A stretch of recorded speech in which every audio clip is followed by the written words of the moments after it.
Springfield's Talk 1041 and a good Monday, everyone. Welcome. And let's see. I know it stays light later, so that means does it get light later? Is that what's going to happen today? What? With the daylight savings. Yeah, it'll Switch. stay Dark soon later. It stays dark in the morning later. Is that what happened? Yeah, just a little bit. All right. All gets very confusing to me. I don't know. Well, the nighttime stuff I remember. Yes. Because this is the time of the year when I go to bed and it's still light outside. I know, and it's very difficult. Yes. But that's okay. Yes, that's what blackout curtains are for. It's also that going from Saturday to Sunday, the switchover that makes some people late for work if they work on Sunday, or late for church, or no, is it early? No, it's late. Yeah, that's right. I know I've told the story before, but with the clocks back once when I was a kid, I remember getting dropped off at Sunday school really early, and then no one else was there except like one person because we forgot that it was going back or forward, whichever. That's the one thing. I can never remember what's standard and what's daylights. I don't know. Yeah, I don't know. In my mind, I just know spring is spring forward. yes, and fall is fall back. Yep. That part I remember. That's what I got. That has been simplified to the point I can remember it, but I still Yeah, you don't know when it starts and ends. yeah, but I think that of all of the I don't know, lessons we can get out of the whole daylight savings time situation is how just unhelpful government is. At this point, I don't know of anyone, of any real substantial clout in government that says we still have to have this. It's almost like voter ID. The vast majority of people are like, yeah, let's get rid of this. You don't really have a lot of politicians. Now, voter ID, I guess, is a bad example when it comes to the politicians because Democrats obviously are opposed to it. But daylight saving, it's like everyone agrees this thing needs to go away, yet it still exists. Government still somehow is incapable of getting it to go away, even though there's no real lobby that I'm aware of. I'm sure that there are some groupings of people that for some reason may oppose it, be it financial or cultural or otherwise, but just overwhelmingly the average person is like, yes, let's do away with this. We don't care for it. It causes disruptions.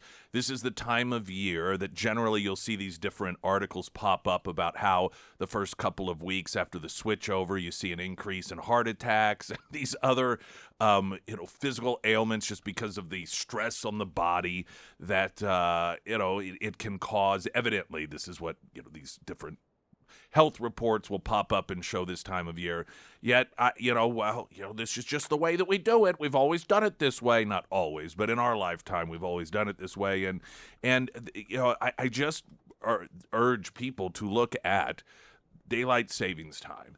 And anytime you think, you know what, I think government should be in charge of this thing, this very important thing, whether it's education as it is, or healthcare as it increasingly is.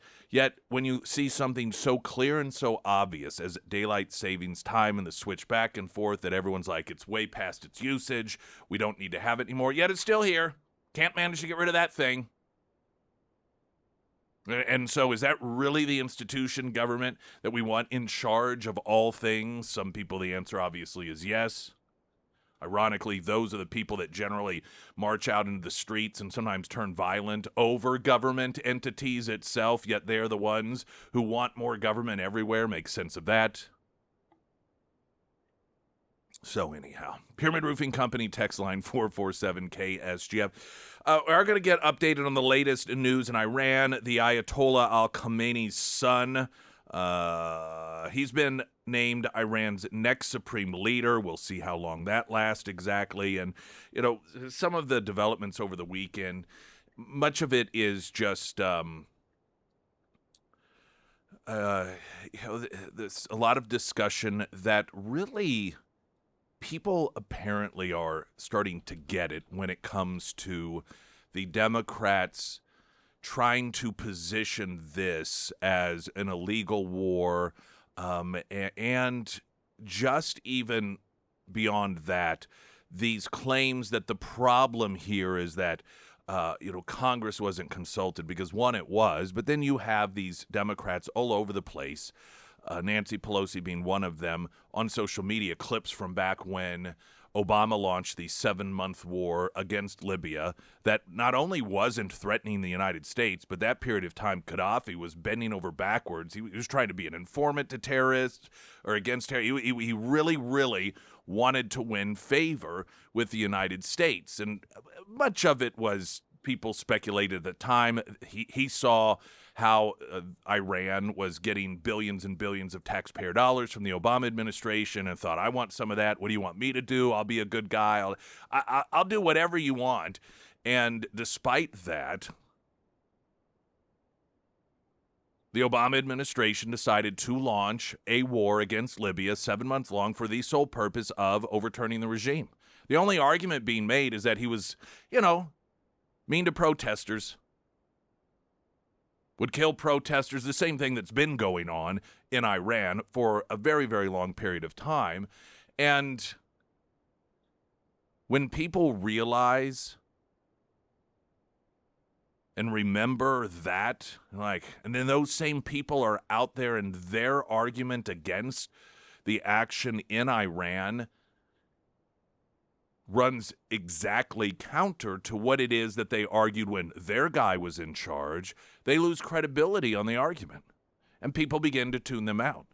This isn't to say that there aren't legitimate questions to have and discussions to be had, but the Democrats are always trying to overly simplify things and just, it's illegal, it's this, it's that. And the problem always arises when they, particularly something of a large scale, took the exact opposite position just not too long ago when it was their guy. And there's no explanation. There's nothing that they can say that differentiates the two.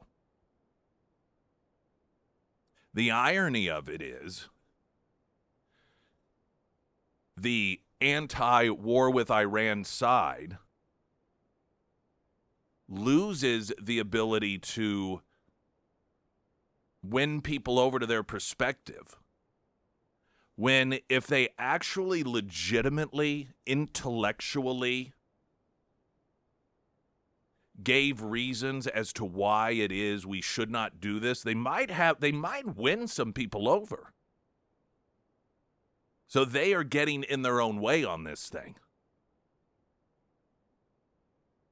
As usual, they're demonstrating that when it comes to policy and when it comes to messaging on policy, they continue to fail, which is increasingly why they, have to rig elections and they have to frame everything as, well, we're just the good guys. So if you don't support us, then you're on the side of Hitler. Weather in a moment. Right now, the latest news update.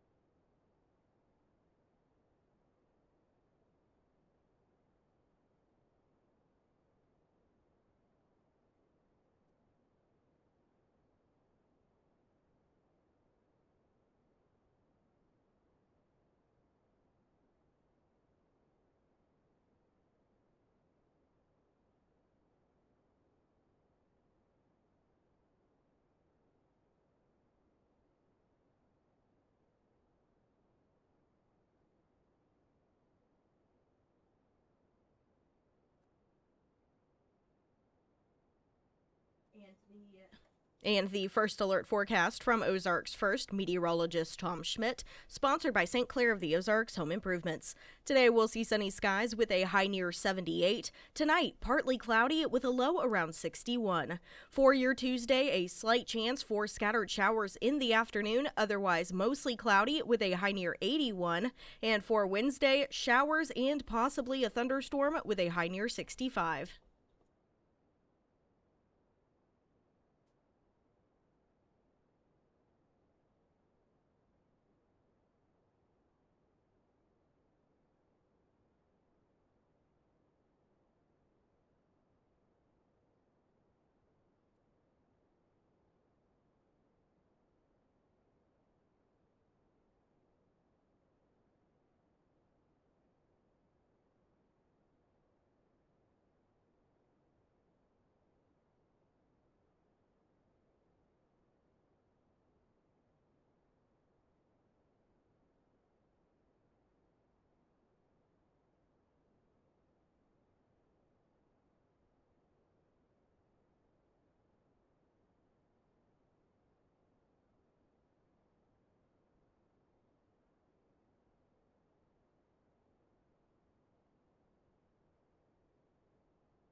Mojtaba Khomeini, the son of slain Iranian leader Ayatollah Khomeini, has been tapped as the regime's next supreme leader, according to Iranian state media.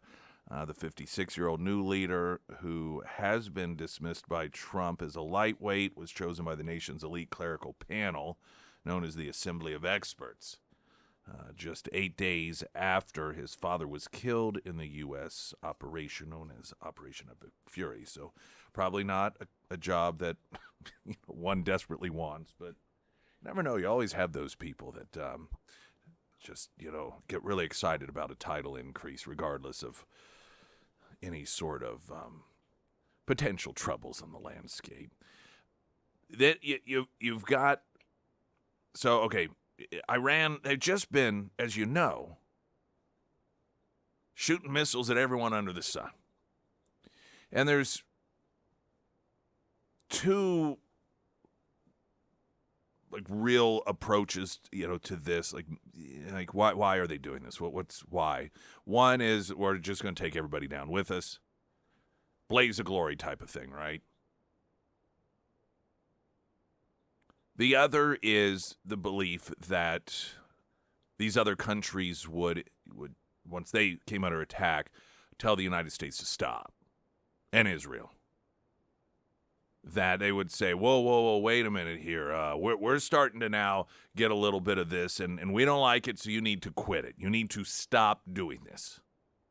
That is not what happened. In fact, the opposite happened, and you began to have these other countries that were not just verbally giving aid and comfort to the United States, but even militarily in some instances. Didn't work out the way that the Iranians were hoping. I can guarantee you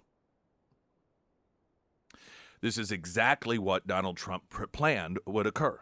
This has been part of the groundwork that has been laid to not necessarily long game to have to militarily take out Iran, but to do the same thing that he did with the Abraham Accords and Hamas and the Palestinian Authority, and that is isolate them. To make them irrelevant or perhaps even counterproductive to the other nations. Now, that isn't to say Iran in particular that, every one of these Middle Eastern countries loved one another and got along. Saudi Arabia didn't like Iran. But when it came down to it,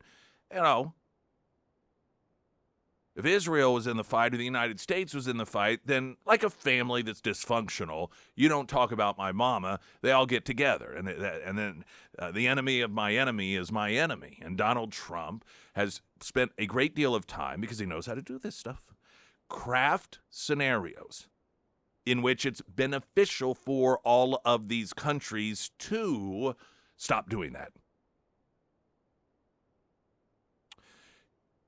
I know that I have made this point on numerous occasions, but it is so important to understand, not just in order to get a fix on how it is that Trump operates, but why it's successful. And it really should be a way forward. You take how the United States and the world dealt with, you could take two scenarios now, because we've got two very stark examples, Iran and Hamas, Palestinian Authority. The, quote, Palestinians. And the key to, in the minds of past presidents, past leaders, of how to deal with these, how it is to, quote, keep the peace in the Middle East, was to appease those entities. So when it came to the Palestinians, they constantly wanted, it was just a game. It was a carrot and a stick. Oh, we want a peace deal. We'd come up with a peace deal. They'd reject it. But it was always about what can we do that the Palestinians will agree to. In fact, when Donald Trump took the opposite approach, and we played this audio, John Kerry mocked him, saying that there is absolutely no way that Arab countries will independently have these direct deals, direct relations, direct treaties with Israel. They will always go through the Palestinians. And that was the mindset, that you have to win the Palestinians over, and then everyone else will come to the table. Trump's approach was, no, let's just make them irrelevant. Let's create a world in which those other countries begin to realize, wait a minute here, it actually benefits us directly to have a relationship with the Israelis as opposed to the way we've been doing things. Look at Iran. What has the relationship always been when it came to dealing with Iran? Iran acting bad, and then the United States coming to them and saying, what can we give you in order to stop acting bad? And part of the leverage Iran had was our knowledge and their knowledge that if it really came down to it, even countries like Saudi Arabia that weren't big fans of Iran would side with Iran if there was some sort of conflict with the United States. And so Iran was, I mean, you think how long they've been just killing off Americans and kidnapping Americans and attempting to assassinate our presidents? This has been going on for years and years and years and years. It's been this nonstop war against the United States. And what has our response always been? What can we give you to make you stop? To the point of absurdity in which you have the United States dropping pallets of billions of dollars worth of cash in the middle of the night to Iran. And then just as well, the Biden administration lifting sanctions on them so that they can have that financial lifeline necessary in order to be a relevant player in the Middle East. So Donald Trump took the approach that he took when it came to dealing with the Palestinian Authority and making them not just irrelevant, but removing them as the nexus. And this trip that he early on in the administration made over there to the Middle East and all the pomp and circumstance and just, the big love fest that was going on. And this was all about Trump showing them this is the new world you can live in. And the fact that they're moving away from oil, they're smart. So many of these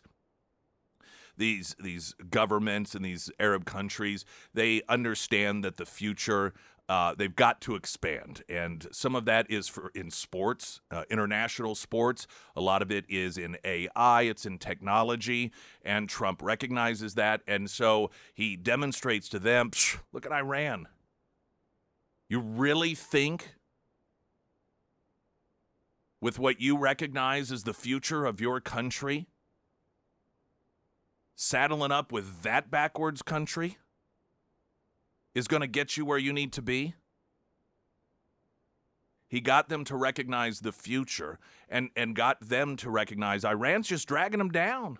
The defense of Iran when it comes to conflict between Iran and Israel and the United States. And while the end goal wasn't for the administration to have a war with Iran, and the point of crafting these relationships was to get these other Arab countries to join us instead of the Iranians. If, though, it came to a war with Iran, there was the recognition that in all likelihood that would be the result. And here's where we are. Over the weekend, the Secretary General Ahmed Abul-Ghaif of the Arab League called out Iran's reckless attacks on its Arab neighbors. Quote, this unjustified Iranian aggression reflects a confused understanding and further isolates Iran during this difficult and delicate period. The Arab League chief yesterday said Iran's attacks on Arab countries in response to strikes conducted by the U.S. and Israel, quote, can't be justified. That's very important. What he's doing here is he's noting, you cannot use as an excuse any longer, like they did once upon a time, Well, it's because the Jews are attacking us. It's because the great Satan, the United States, is attacking us. Come on, everyone, you got to join in. And now you have the Arab League saying, that doesn't cut it any longer. That does not justify what you're doing.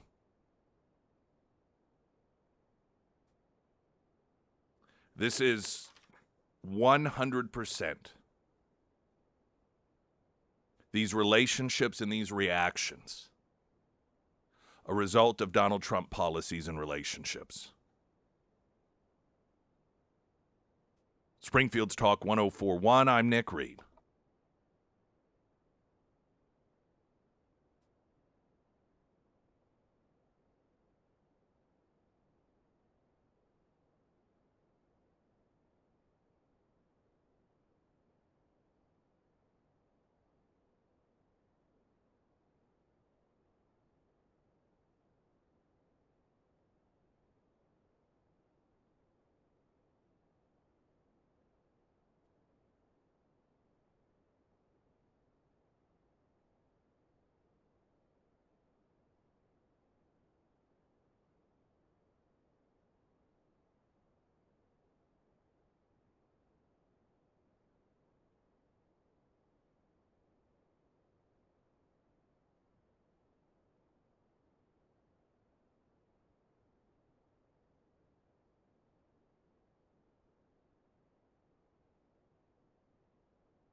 Iran's president issued, and this is Saturday,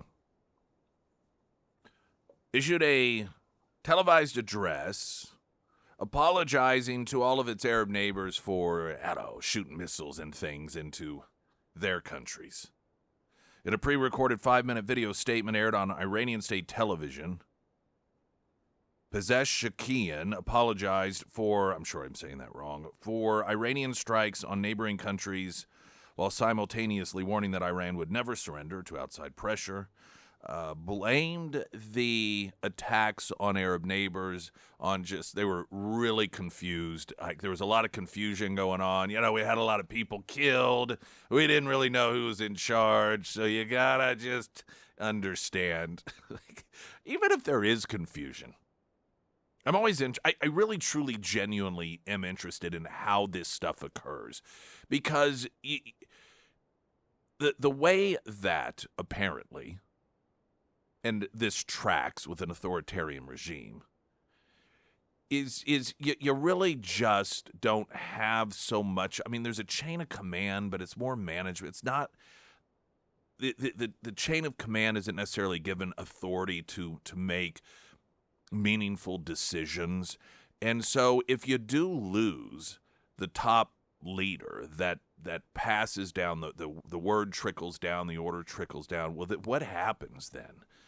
Now, you and I think, well, clearly the next person in charge, but I don't think that necessarily works that way over there because, again, just even the mindset of, when you're raised in that sort of environment, you are trained to not think and to not make decisions. You just follow orders. And so if you are trained to not make decisions, you don't even think about making decisions.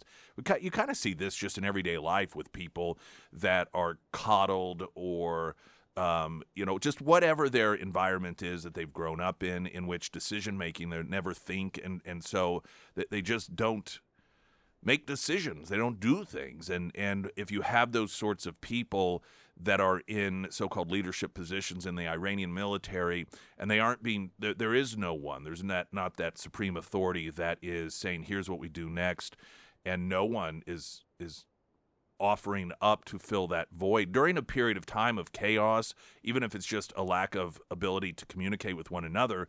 What do? And so were there people that just thought, well, let's just start firing into other countries? Or was that a directive given? I suspect that it was given, and the purpose, once again, was done in order to get these Arab nations to call on us to stop,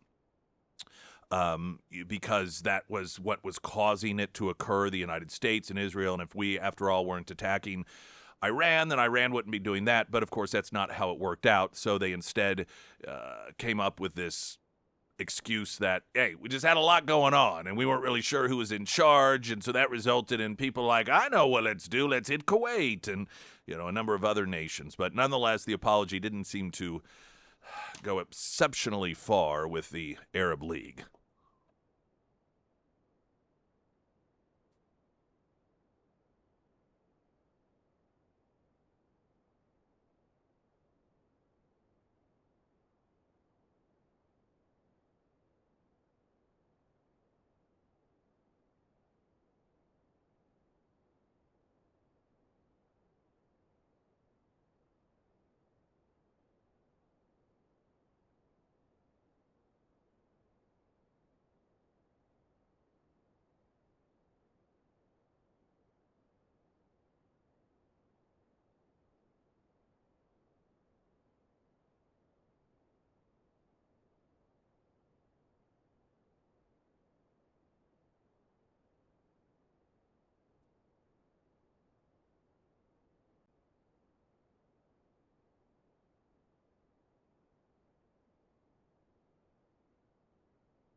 Fields Talk 1041, the first alert forecast from Ozarks First meteorologist Tom Schmidt, sponsored by J&S Automotive. Today we'll see sunny skies with a high near 78. Tonight, partly cloudy with a low around 61. For your Tuesday, a slight chance for scattered showers in the afternoon, otherwise mostly cloudy with a high near 81. And for Wednesday, showers and possibly a thunderstorm with a high near 65. The media had a real decision to mull over with the dignified transfer of 6 U.S. service members killed in that Iranian drone strike, and the rock and hard place, if you will, that they find themselves in is, on one hand, covering it would for them highlight, look, Trump is getting American men and women killed, right? And if you've watched the media, it's very clear that they're rooting against success. You could argue it's rooting against success without rooting against success, where it's let's highlight all of the things, the negatives that are occurring. And, anytime there is any question as to, well, was there an erroneous bombing? Was it our fault or was it their fault? It defaults to it was our fault. We know how this game is played. It's the same way that they cover it, and they have been covering for years, any sort of conflict going on between Israel and Hamas. It's always the fault of the Israelis, and that's the perspective from which it's presented. And we're seeing the same thing occurring over in Iran. CNN is they're allowing CNN. I think it's CNN. It's one of the networks. They are allowing to broadcast, this being the bad guys, the terrorists. They're like, you guys are cool. You can come in. We kind of like the stuff you're saying. What does that tell you? There is an HBO made-for-TV movie, I've talked about this before, called Live from Baghdad. And it was regarding the first military action that took place. We're not talking about the George Bush, but the George Herbert Walker Bush, back whenever the invasion of Kuwait took place, and this wasn't the weapons of mass destruction Iraq war. This was the one that preceded it, that everyone loved and thought was awesome, and ticker tape parades when it was over. It was this massive victory, and no one really dissented on whether or not we should have done it, because it turned out nicely. That tends to be how you know a war was a good war. If it turns out really great, then everyone's like, yeah, we supported that. That was the right kind of war. And when it was launching, all of these different networks were getting out of there. They were all getting out of there. And what ended up occurring, and this was before anyone even knew, like CNN was the little network that could. It was the only 24-hour news network, and it was really mocked because you cannot, this is such a crazy thing to think about. The idea of having news on for there's not enough news to do that. You cannot do that. That's ridiculous. You're going to have to just find things to make news. And so CNN was really disregarded as a joke by all of the other major news networks. Well, they ended up, and I forget all the details, but they were able to communicate with the outside world through like an underground cable of sorts that had not been disturbed by the bombing that was occurring over Iraq. And Saddam Hussein decided that he was going to allow CNN to continue to broadcast.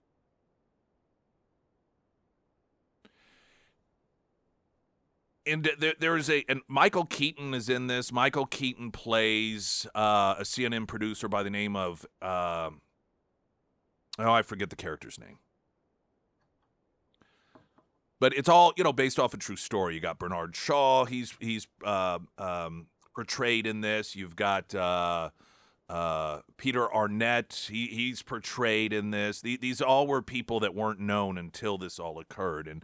And it was really kind of, the story itself is kind of a neat one, even though it's CNN that it focuses on, because what you find at one point is that every other network that mocked and belittled CNN suddenly is carrying CNN's broadcast. So you've got Dan Rather, you've got Tom Brokaw, you have Peter Jennings, these faces of the real serious guys, the big heavy hitters when it comes to news, and they are carrying, and they're having, like, this is, for many people in the country for the first time hearing about this network called CNN, because they have to attribute the information they're getting to CNN. But there's a scene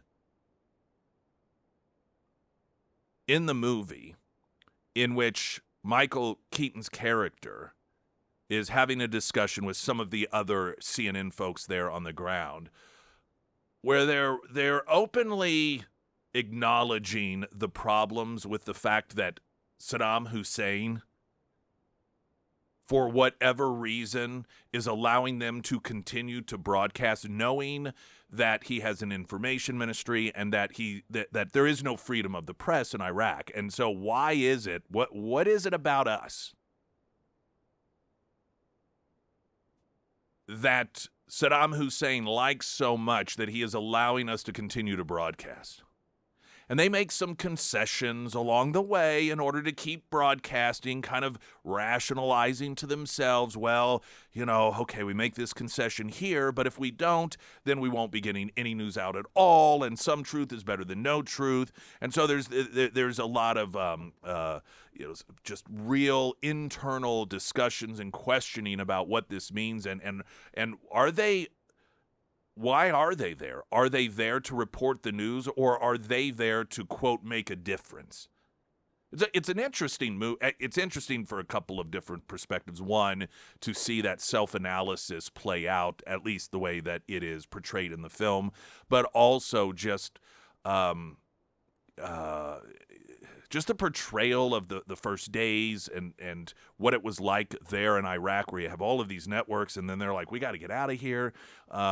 This thing's getting ready to start. It's called Live from Baghdad. I kind of recommend it. I think it's an interesting movie. But that being said, now that you have, or at least as of, I think it was Friday, one of the networks that, I believe it was CNN, once again, is the only one that the Iranian authoritarians are allowing to continue to broadcast from the country.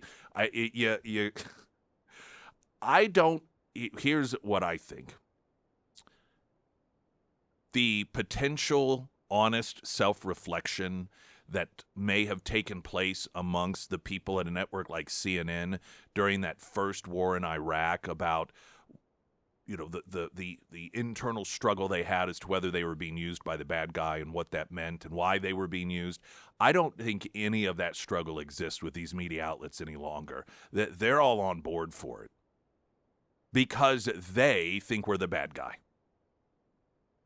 And the Iranians, the people who rape women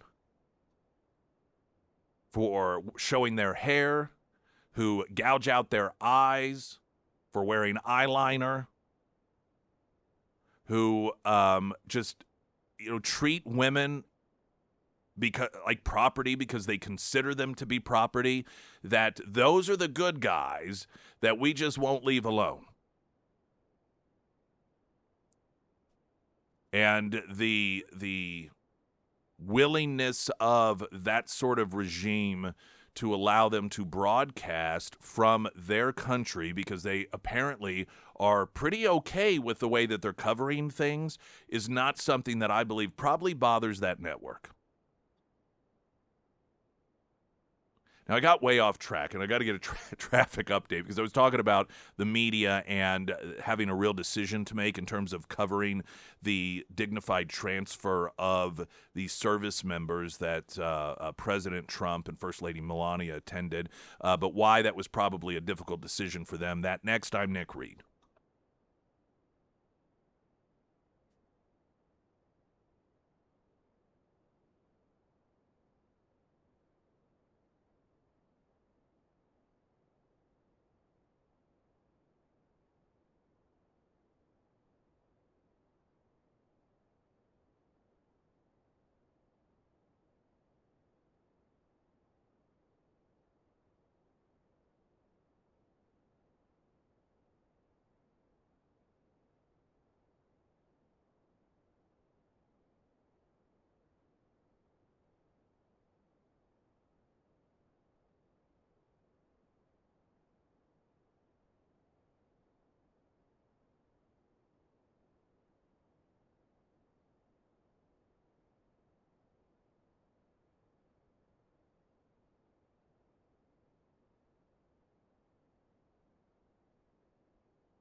President Trump and First Lady Melania Trump attended the dignified transfer of 6 U.S. service members killed in that Iranian drone strike. And there has been word that there is, though we don't know many details, a 7th American who has also lost his or her life. But this dignified transfer took place on Saturday, and the conflict, if you will, that media had in determining how much focus to put on this. Because on one hand, hey, this is proof. Look, Donald Trump's getting Americans killed. But on the other hand, it brings back up the imagery of Joe Biden looking at his watch constantly during the dignified transfer of American and women who lost their lives because of the disastrous withdrawal in Afghanistan, the complete and utter 100% unnecessary total military debacle. And that's the tough decision that they had to make here. Like, all right, we want to make sure to highlight the deaths. We want people to understand that Donald Trump is getting Americans killed, but by focusing on it, Americans will remember how horrible the previous commander-in-chief was and how whenever lives were lost, it was because of complete, total, embarrassing blunders, not liberating unoppressed people and overturning a Islamic terrorism authoritarian regime, and just the transfer itself. Biden looking at his watch constantly, like, when is this thing going to be over? Apparently, they did find a way to that they're trying to paint Trump as being Biden-esque in his disrespect, and that is because Donald Trump had a USA hat on. And it's a ball cap, which he has really taken. I think this is very interesting. And everything Trump does in terms of visuals is deliberate. I mean, I don't know if you've seen the clip of him getting ready for some, I don't think it was an interview, but some statement he was going to make on video. This is from years ago, and he was sitting there trying to decide whether to have a napkin under a glass of water. Have you seen that before? Yeah, it's interesting, and I think it was circulating for a while, and the point of it was how much detail Trump really pays attention to detail when it comes to the visuals of things and understanding perception. And he's sitting there while they're setting up the lights and cameras, and and he's like, bring the glass of water over, and he's like, give me a napkin. And the napkin goes under it, and he's like, well, no glass, no, bring it back. And it was all about the details. Trump does not put on a ball cap without some deliberate message or reason being tied to it. And I think that it's an interesting thing to speculate what is he thinking on it. Part of me thinks that his message is that, you know, the suit and tie, yes, is very presidential. When we're talking about getting into military action, oftentimes there is this sense of disconnection people have with the presidency, the guys in suits in their cozy offices, and that the ball cap is signaling that, you know, that I don't know, there's it's trying to maybe bridge that disconnect that oftentimes people see, and that this is Trump, you know, and that Trump is this authentic guy that can put on a ball cap just like anyone else. He's comfortable that way. And so I don't know if that's the thinking behind it, but the one thing I do know is that it is deliberate. And he did this when he was making one of the announcements regarding the strikes. He had a ball cap on. Again, something that is totally different than we've seen from any past president, and that may have been the point of it. It is to, even in these more subtle ways, demonstrate to the world, hey, this is a different guy in charge now. And so all of the things that you've been accustomed to in terms of manipulating or using psychological warfare, the United States, when it comes to war, that stuff is gone. It's over with. Donald Trump is not these past guys. I've got the grit. And that means, all right, we're getting in there. It's time to get down. It's time to get dirty. Let's put on the ball cap. We're going for it. The media is jumping all over this to portray him as disrespectful. Gavin Newsom, what was it that Gem posted? Gavin Newsom said that, quote, "Take your hat off, you disgusting little man," which Trump is actually quite tall. Going on to say this fool has absolutely no sense of dignity or appreciation for the moment. It's called dignified transfer for a reason. Take your damn hat off. And honestly, he may have done this partially to evoke that sort of response, knowing that people will remember Joe Biden looking at his watch because he was bored. So the same media that dismissed or straight up lied, let's not forget Jen Psaki, in her book, claimed that he never looked at his watch, and because it was such a clear lie, and I think part of it was because she was on MSNBC at the time, and so I don't know if she did it herself or the publisher, but she would, any subsequent books that were published had that portion of it taken out in which she claimed he wasn't looking at his watch.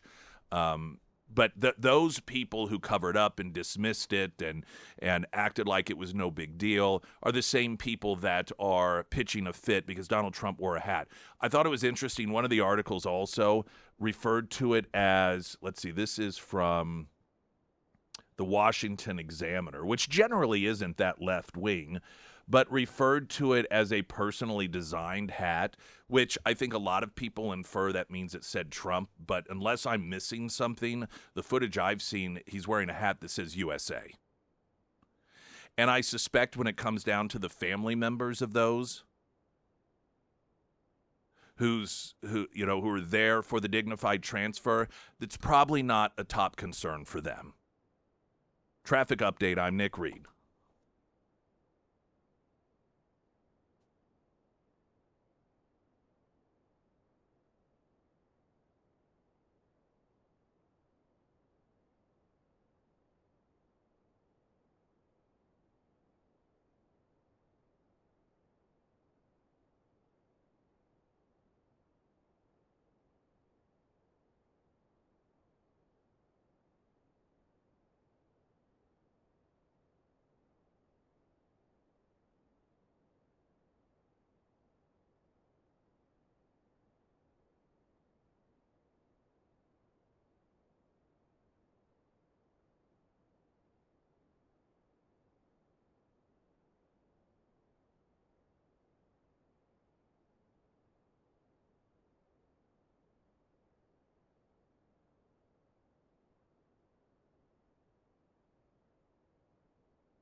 Springfield's Talk 104.1. Hello, welcome. My name is Nick Reed, and if you need the most awesome realtor in the 417, I guess even technically, no, it's outside perhaps. I don't know. I'm trying to think. Anyway, in the area.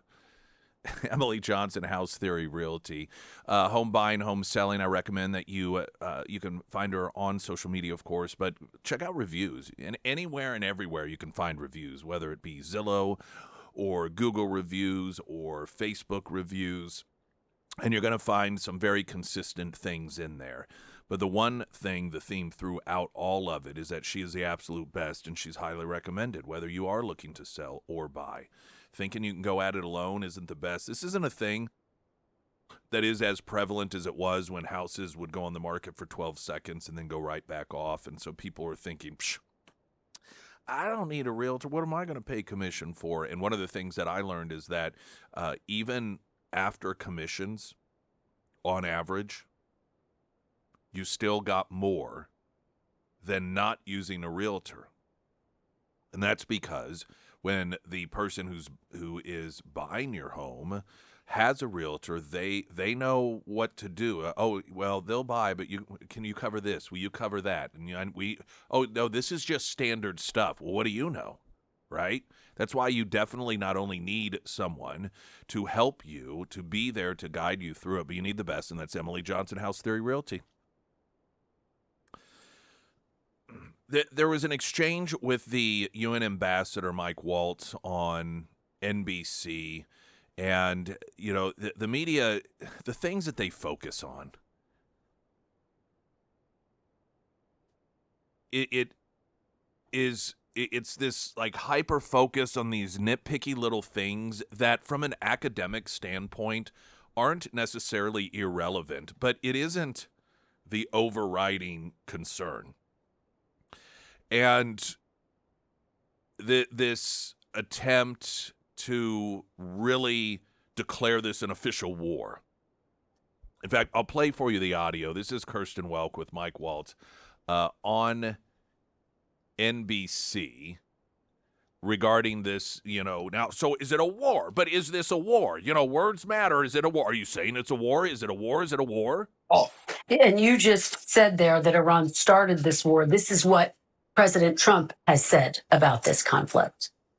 We may have casualties. That often happens in war. We have unlimited middle and upper ammunition, which is really what we're using in this war. And we're doing very well on the war front, to put it mildly.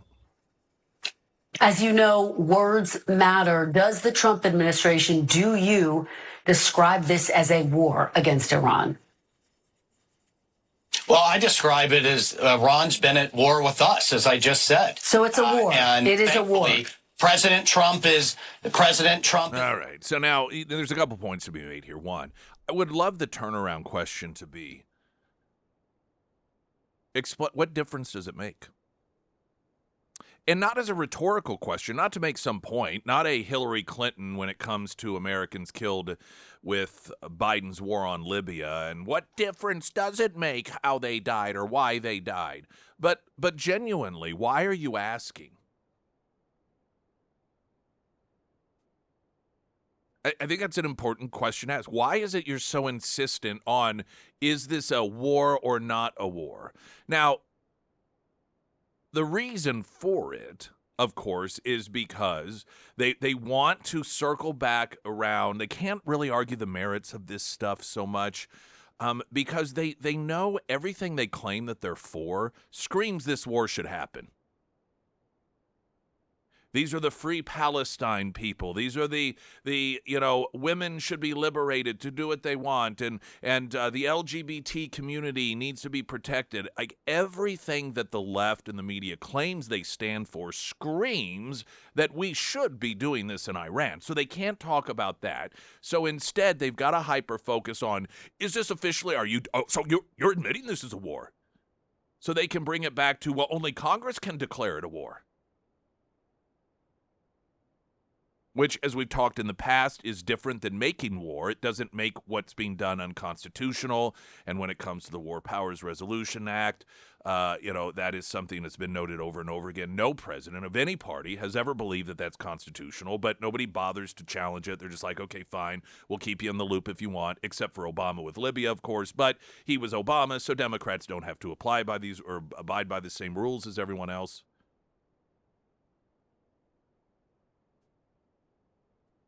And the things that they hyper focus on demonstrate that they're not serious in even talking about this stuff in a real meaningful way. It's just, what can we nitpick in order to make it look like the Trump administration is wrong? Now, the response that the U.S. ambassador to the United Nations made here, and that this isn't starting a war. This is just fighting back against one that's already been underway. And I think a lot of people consider that to be just rhetoric. I don't believe it's rhetoric. While some people may disagree with it, I do think that we need to, as Americans, evaluate what it is that we are willing to take. What level of attack, what level of killing of Americans, how many assassination attempts against a president before we say, you know what, we're the US of A, we don't take that stuff any longer. It just seemed like there was a time in this country when if there was some American that fell into harm's way due to some other country and it was deliberate, we collectively stood up and were like, we're US of A, you don't do that, you don't push us around. You don't kill our citizens or kill our troops that are in other countries like they're just worthless pieces of trash and not expect us to do anything about it. It seems as if we have shifted away from that to where we're indifferent to it, or at the very least, we feel like it doesn't deserve any response whatsoever.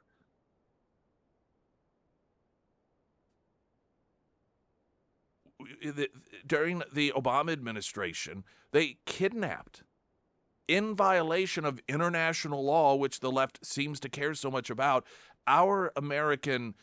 some of our troops, and then paraded them in front of the cameras, making them give statements, everything in violation of Geneva Convention and so forth. And then John Kerry, as Secretary of State, thanked them for the way that they eventually turned them back over to the United States, as if they did us a favor.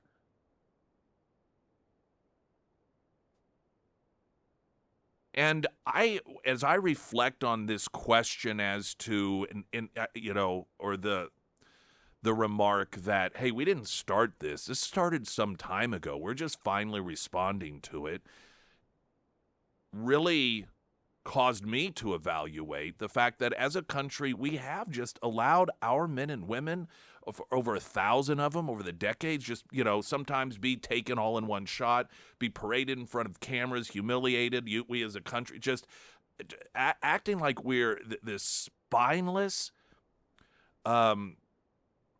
weak entity that doesn't care if we come under attack in that way. And I don't like that. I don't like it for a number of reasons.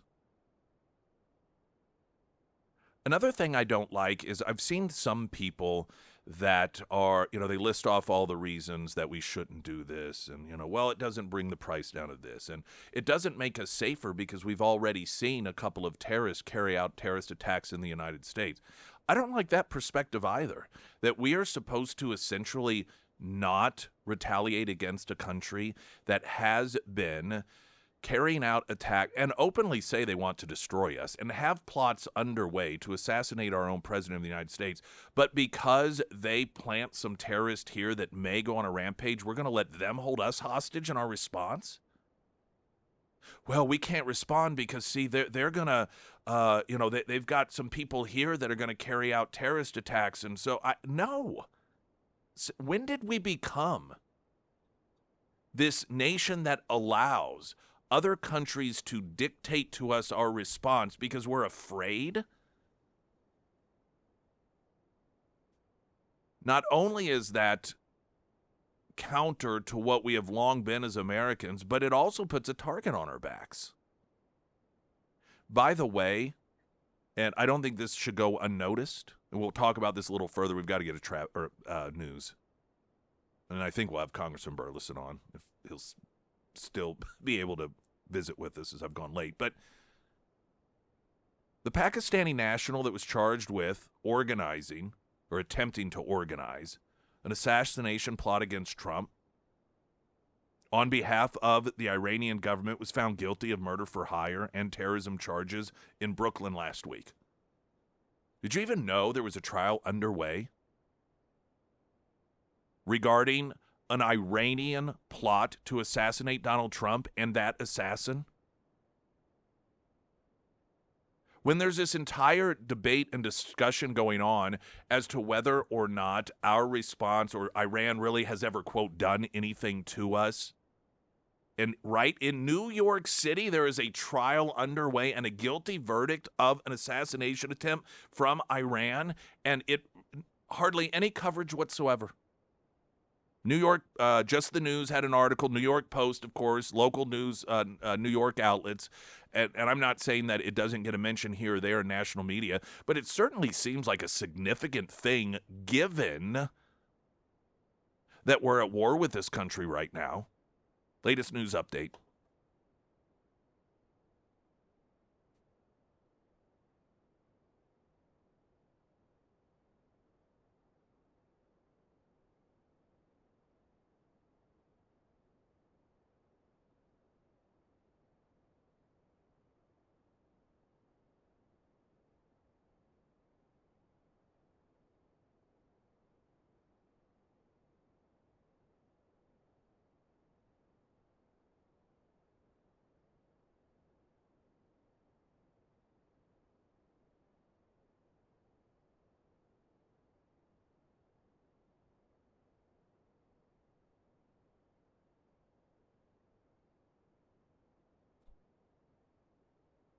And the first alert forecast from Ozarks First meteorologist Tom Schmidt, sponsored by St. Clair of the Ozarks Home Improvements.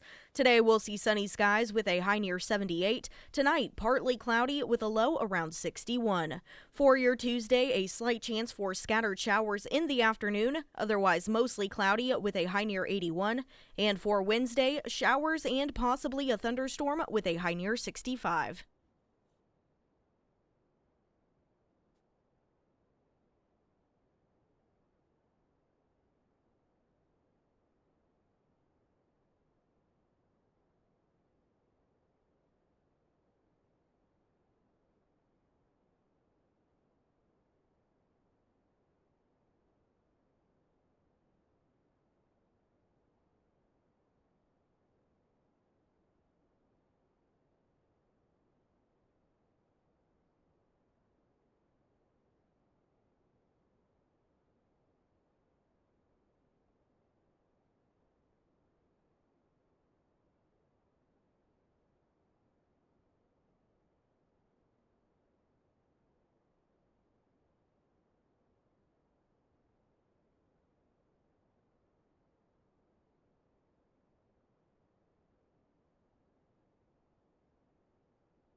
Man charged in Trump assassination plot, convicted in New York City after admitting to Iranian handler. This is yet another example of how poorly the media does in giving people a full overview of what is going on with Iran. And one of the narratives coming out of the administration is that we didn't start this. They started this some time ago. This isn't all of a sudden a war that was started. We've just been ignoring it. I've noted in the past that after September 11th, we had this awakening, or at least we said we had an awakening, in which we realized that we could no longer look at war the way we did once upon a time. That the idea of a Pearl Harbor, this official sort of, oh, okay, clearly we're at, this is the beginning of it. We had no signs. We didn't know this was going to happen. We were caught off guard. This was the first effort and sign of war against the United States. And the MO had changed by enemies of the United States of America. And after 9/11, there's a bipartisan 9/11 commission. And what did we miss? And how did we miss it? And what could we have done differently? We declared that we would no longer limit ourselves to recognizing war against the United States in the conventional ways, because the Al-Qaeda and bin Laden and, these terrorist networks had been very vocal about the fact that they were going to take us down. I mean, for Pete's sakes, in 1993, they bombed the World Trade Center towers. They just failed to take them down. And we still, even though they were very clear about what they're going to do, we're going to take those towers down. We missed it this time, but don't worry, next time we'll get them. And we are going to take down the United States of America, but that's not how we understood war. And so we just went along our merry way until September 11th happened. And then we're like, okay, never again. Well, I would argue just on a number of fronts, incidentally, and I have for some time, China has been actively carrying out a war against the United States for some time now. Propaganda war by buying off people that are in Hollywood, that are celebrities and becoming spokespersons essentially for the regimes, by funneling deadly drugs into our country, by infiltrating our university campuses, by donating, millions or billions of dollars to university campuses to have access to research and development, by getting their spies in bed with people like Eric Swalwell and driving limos for people like Dianne Feinstein. But we just choose to, that's just how the Chinese are. And when it comes to Iran, terrorist attack after terrorist attack, whether it be they doing it or Soleimani directing it or funneling money to Hamas so that they can carry it out. This has been going on for a very long time. And the same mindset that told us that the people who bombed the World Trade Center towers in 1993 and who had been yelling from a cave that they were going to attack the United States in ways that we had never seen, the same way that we dismiss them as, well, they can't do anything to us. They never actually will. It's that same mindset that says Iran would never send a nuclear weapon over here. They'll never actually do it.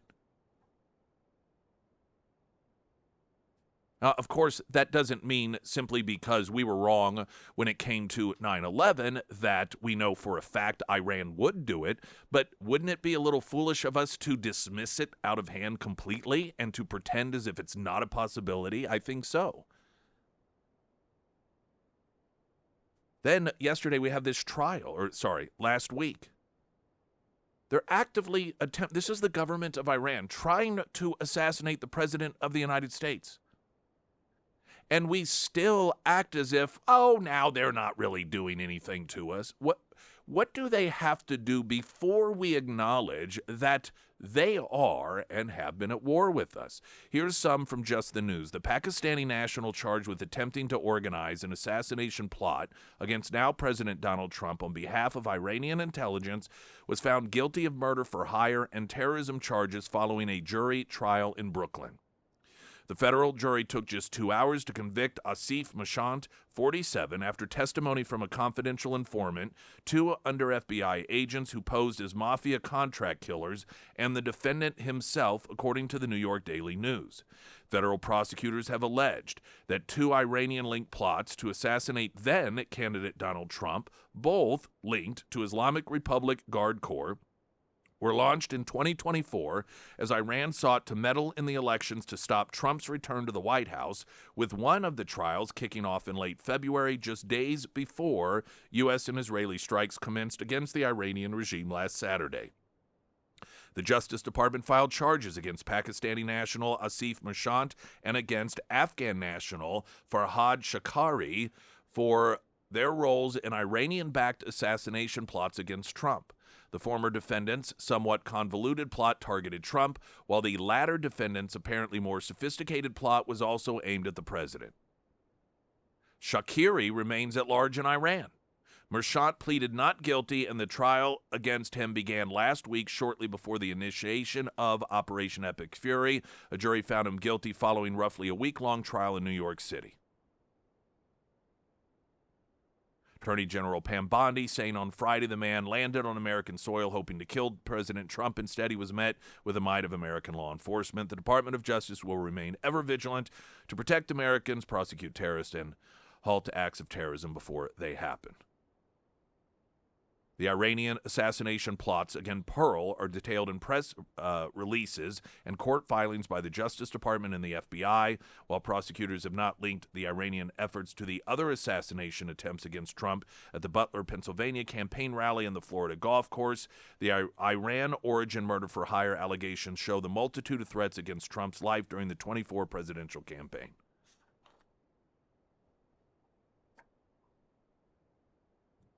Unfortunately, and I mean this,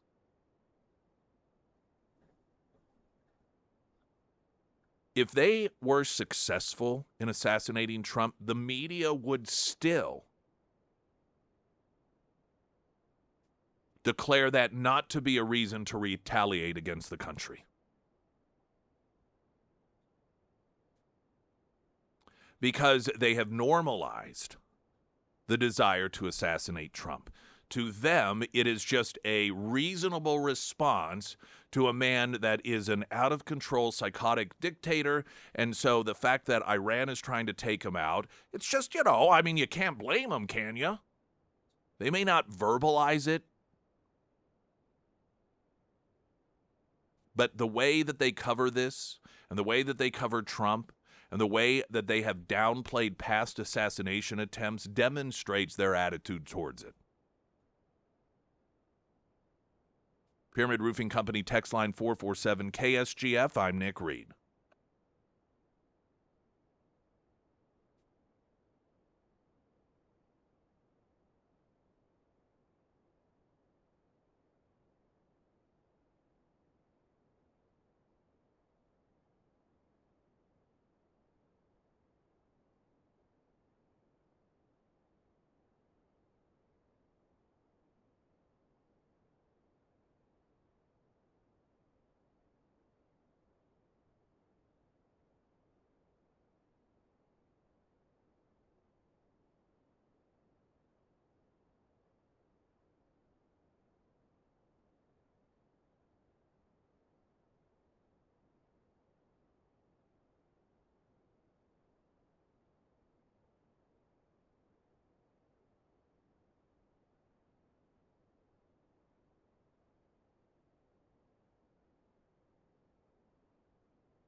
I wanted to share just one other Iran-related story,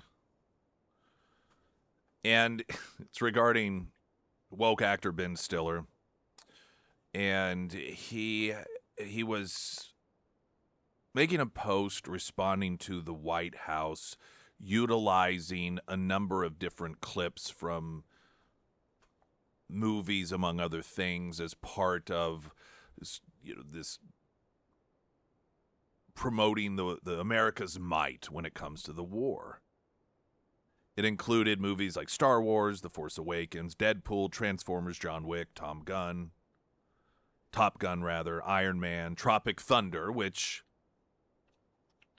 Ben Stiller was in. And so Ben Stiller, of course, who's got Trump derangement syndrome and he's woke, posted, "Hey, White House, please remove the Tropic Thunder clip. We never gave you permission and have no interest in being part of your propaganda machine. War is not a movie." To which immediately people began posting his quote along with pictures of him with Zelensky, in which he was there in order to, meeting with Zelensky, the great hero of the war, the great defender of democracy, and using his movie star clout in order to raise awareness about how great Zelensky is. So it's always the same with these people on the left. See, that war is different. Because Zelensky is unquestionably a totally awesome guy. And you can't question him because if you do, you're supporting Putin. And Putin is a threat to the world. Now, of course, the conflict that people like Ben Stiller have to deal with here, if they're ever confronted with it, is that when it comes to what's going on in Iran, they are saddling up and on the side of Putin. While Zelensky, though he's a little worried about some of, quote, his missiles being utilized by the United States in this war with Iran, has generally been pretty positive in noting that this is how you keep war criminals held accountable, is by doing what Donald Trump is doing. See how messy it can be if you don't have a moral compass based off of right and wrong, but just instead whether the person you support is doing it. And if they're not doing it, but your enemy is doing it, then it's wrong.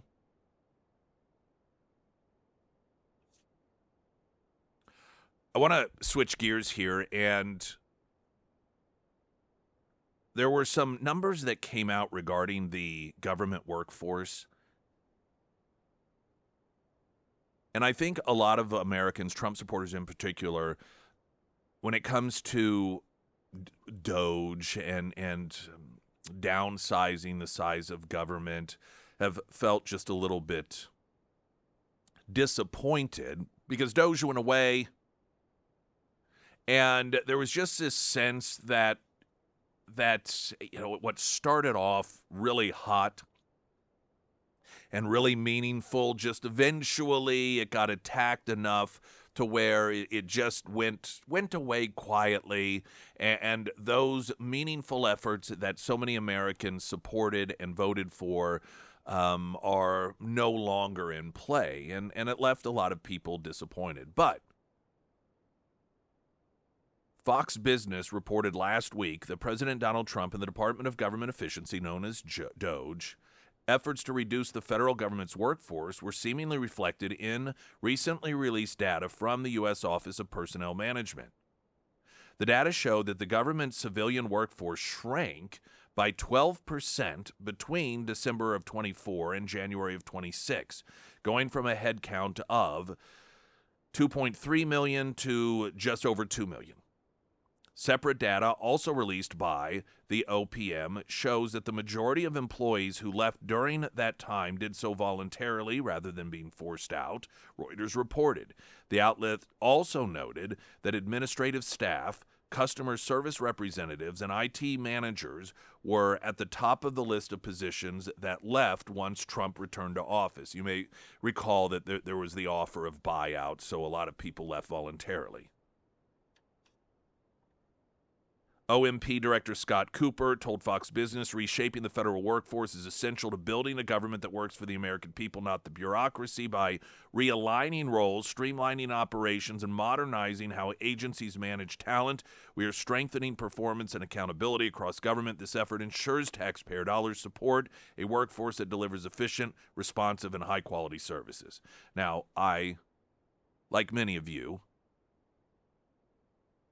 are probably quite a distance from believing that government has somehow become a workforce that delivers efficient, responsive, and high-quality services. But that being said, in a world in which we're used to a cut being something that is defined as less growth than last time, to see the workforce actually shrink by 12% is definitely a step in the different direction than what we're accustomed to.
Hunter Hardscapes and Outdoor for all of your outdoor living space needs or wants, desires, taking that that yard space that you pay for. It costs a lot. You see what a lot costs, yet somehow we use it or we don't use it. It's, to me, much like having some square footage in your home and then you don't use it. You don't put furniture in it, nothing at all. And you're like, wow, just didn't do anything with it. But I used to be that way too. Looked at our backyard the same way until we had the outdoor living space designed by Hunter Hardscapes and Outdoor. And whether it is something just a little, I say simple. I guess it's exactly what we wanted and what we needed. It was an area for us to be able to hang out, have some friends over, family over, comfortably be able to sit outside in the backyard with that fire pit. And then in addition to that, have an area for my Traeger and enough additional square footage for any additions that may, as I thought forward, add to that lineup. And they do landscaping as well as lighting. So whatever it may be, I encourage you to visit their site, and you'll see that if you're going to have it done, I recommend you do have the best do it. And yeah, it may be a little more expensive than some of the other outfits that do it as one of the 8 different things that they do, that being hardscaping and landscaping, but I guarantee you, you get what you pay for. And it is going to be higher quality in product, in design, in construction. Hunter Hardscapes and Outdoor, you can find them at hunterhardscapes.com. Also, Nick's endorsements at ksgf.com. Have you seen or heard the podcast that Katie Couric had with Gavin Newsom? Oh my gosh, yes. I at times find myself thinking, I just can't believe how bad they've gotten, and then something like this happens. I know, real hard-hitting journalism. What an embarrassment. And I got to be honest with you. I would cringe if I were a female journalist in particular. And let me just play the audio. So she's sitting down and having a conversation with Gavin Newsom. As obviously he's going to be running for the presidency, and that's some of the context here. And one of the big obstacles that Katie Couric wonders about as she asks Gavin Newsom. Do you have a Zoolander problem? No, Jesus. Yes, Zoolander. Are you just ridiculously good looking, as Vogue said? Hardly. No, seriously, what do you do about that? You don't do anything about it, because if you're going to do something about it, then you're bullshitting people. You know what? I am who I am. And it's fine. You don't have to like me. Or maybe you like a slick person. I don't know. Whatever. It's okay. But the reason why I brought it up because you talked about being authentic. Yeah. And I think it sometimes works against you. Yeah. It's just who I am. It's just who I am. Everything. I mean, can you get any hotter? Yeah. No, I don't question. know. I'm just naturally hot. This Who's is been like being so hot? Ugh. what? So gross. How? I don't. I do the devil's advocate thing, and I think, okay, well, if I'm some lefty or if I'm a fellow journalist, here's how I rationalize it. I don't know how you do that. I thought she was going to pivot to some degree when she's the Zoolander thing, and that's a reference. Funny, we were talking about Ben Stiller earlier, in which he played a male model and was very completely self-involved and thought he was the most handsome person in the world. And so she asks him, well, and he was portrayed, he was treated that way as well. The movie, he wasn't narcissistic in that way. He was like the top male model in the world in the film. And so she's asking, and her tone is one of almost sarcasm, but then she's like, well, no, I'm serious. I mean, how do you deal with that? How do you expect to be taken seriously when you're so handsome? And I thought she was going to pivot towards, I mean, of course, I'm being a little bit sarcastic here, but it has been noted.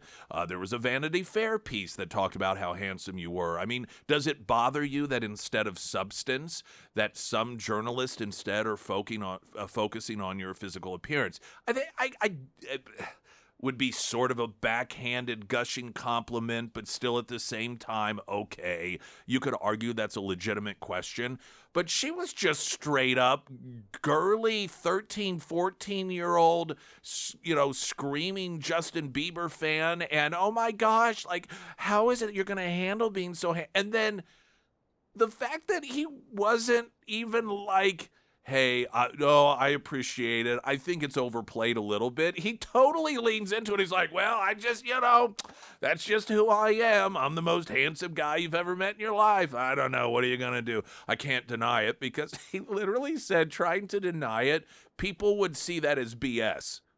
Like, everyone would know if I said I wasn't handsome that I was just lying, because clearly I am. I mean, I thought at first this whole thing, I thought this cannot be real. It apparently is very real. Incidentally, I mean, Gavin Newsom, I guess I'd 1 out of 10. I mean, maybe a Springfield 8.5, 9, LA 7. He's not a bad looking guy. I think he's arguably he's a good looking guy.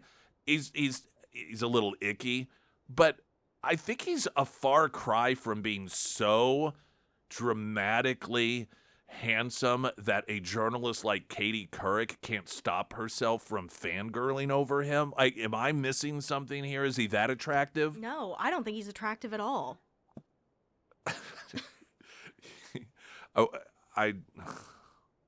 It's just gross. Katie Couric is gross. Gavin Newsom is gross. And the thing that kills me about some of these female journalists that act like this, these are the same people that I don't know would it just seems the opposite of what they claim a strong, independent woman should be. Gushing over a man because he's so good looking and portraying him as so attractive. Could it actually work against him? Are you worried that you're just so handsome and Oh my gosh, you just get my tummy all tickly and everything. How embarrassing. How can she not be humiliated by this? What a joke. What an absolute joke the media has become.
Sarah Myers, everyone. Thank you. Springfield Livestock Marketing Center, they have a pretty fun sale coming up this Saturday.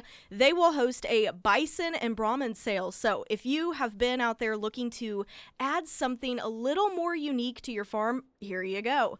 The bison sale, it will start at 10 a.m. and the Brahman sale will start around 2 p.m. So 2 great sales in one day. And the Springfield Livestock Marketing Center, they are located right off of I-44, easy access on and off. Their full address is 6821 West Independent Drive in Springfield. And I do also want to mention that they also offer online bidding for all of their sales, but you have to make sure that you are registered beforehand. They use what is called DV auction for all of their online bidding. So if that is the route that you want to go, make sure that you are all squared away by Saturday. To check out other sales that they have coming up, check out their Facebook page or their website, springfieldlivestock.com. They are very up to date. And of course, you can find all of the contact information for Springfield Livestock Marketing Center under the Sarah's Endorsements tab at ksgf.com. All right, some of your Gavin Newsom, Katie Couric text messages on the Pyramid Roofing Company text line. A recent podcast interview Gavin Newsom did with Katie Couric, in which she asked him essentially how he was going to overcome being so handsome as he runs for president, and whether or not that was going to be an obstacle because he's so good looking. Yes, she seriously asked these questions. I noted, he's fine looking. I don't know that he's that good looking to where liberal women love this stuff, though. They just gush over the looks of a man, and apparently will oftentimes vote that way as well.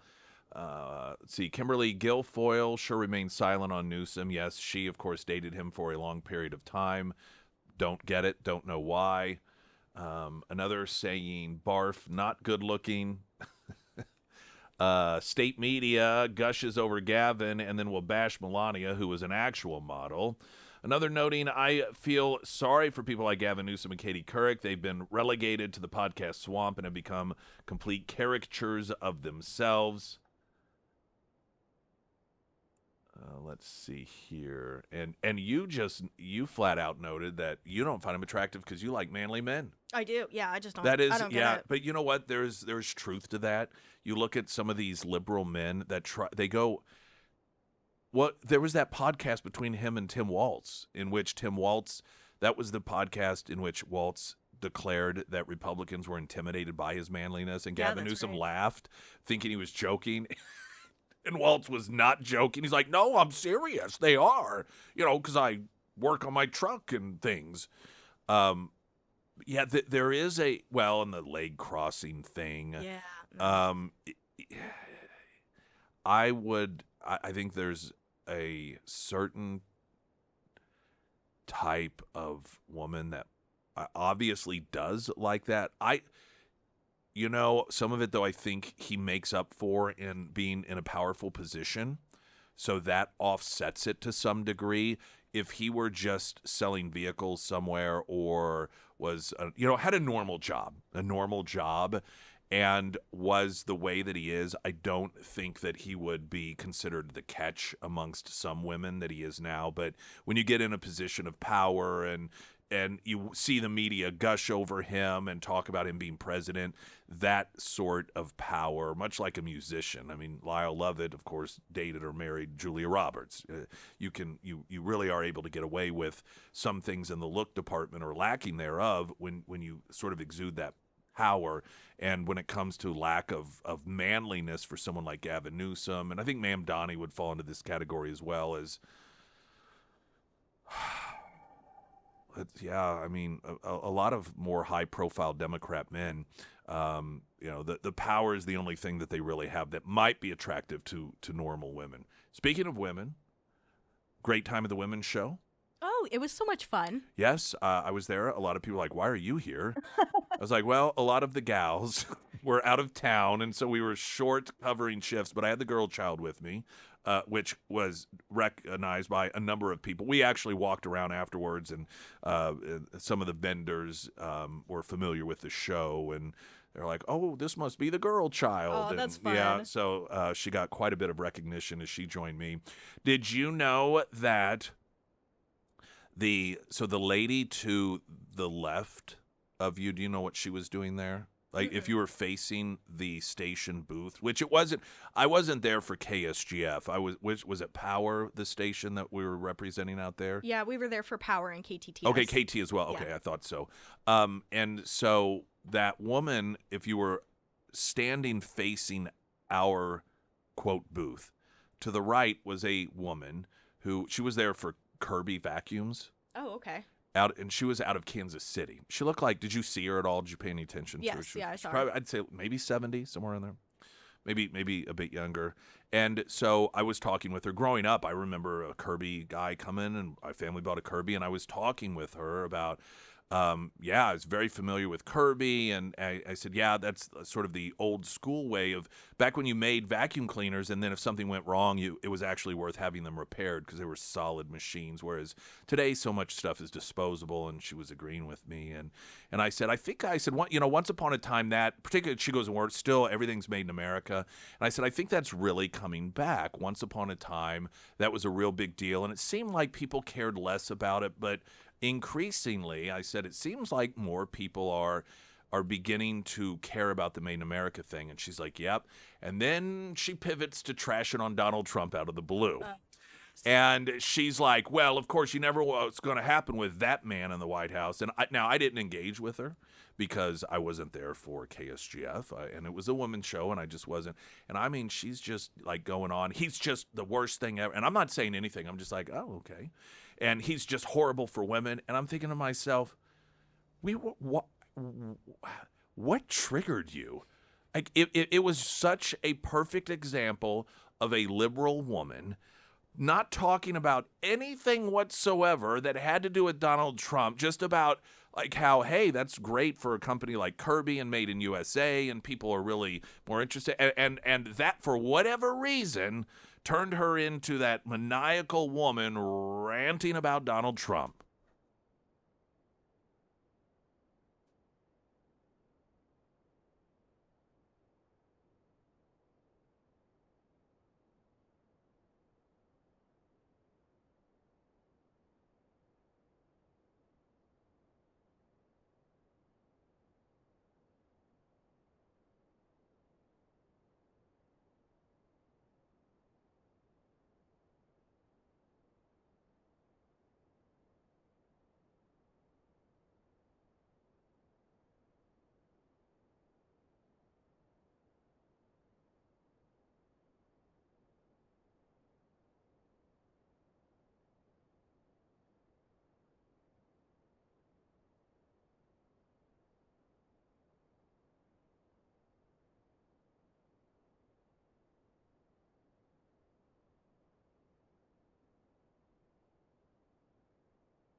Springfield's Talk 104.1. Hello, welcome everyone to our number 3. My name is Nick Reed.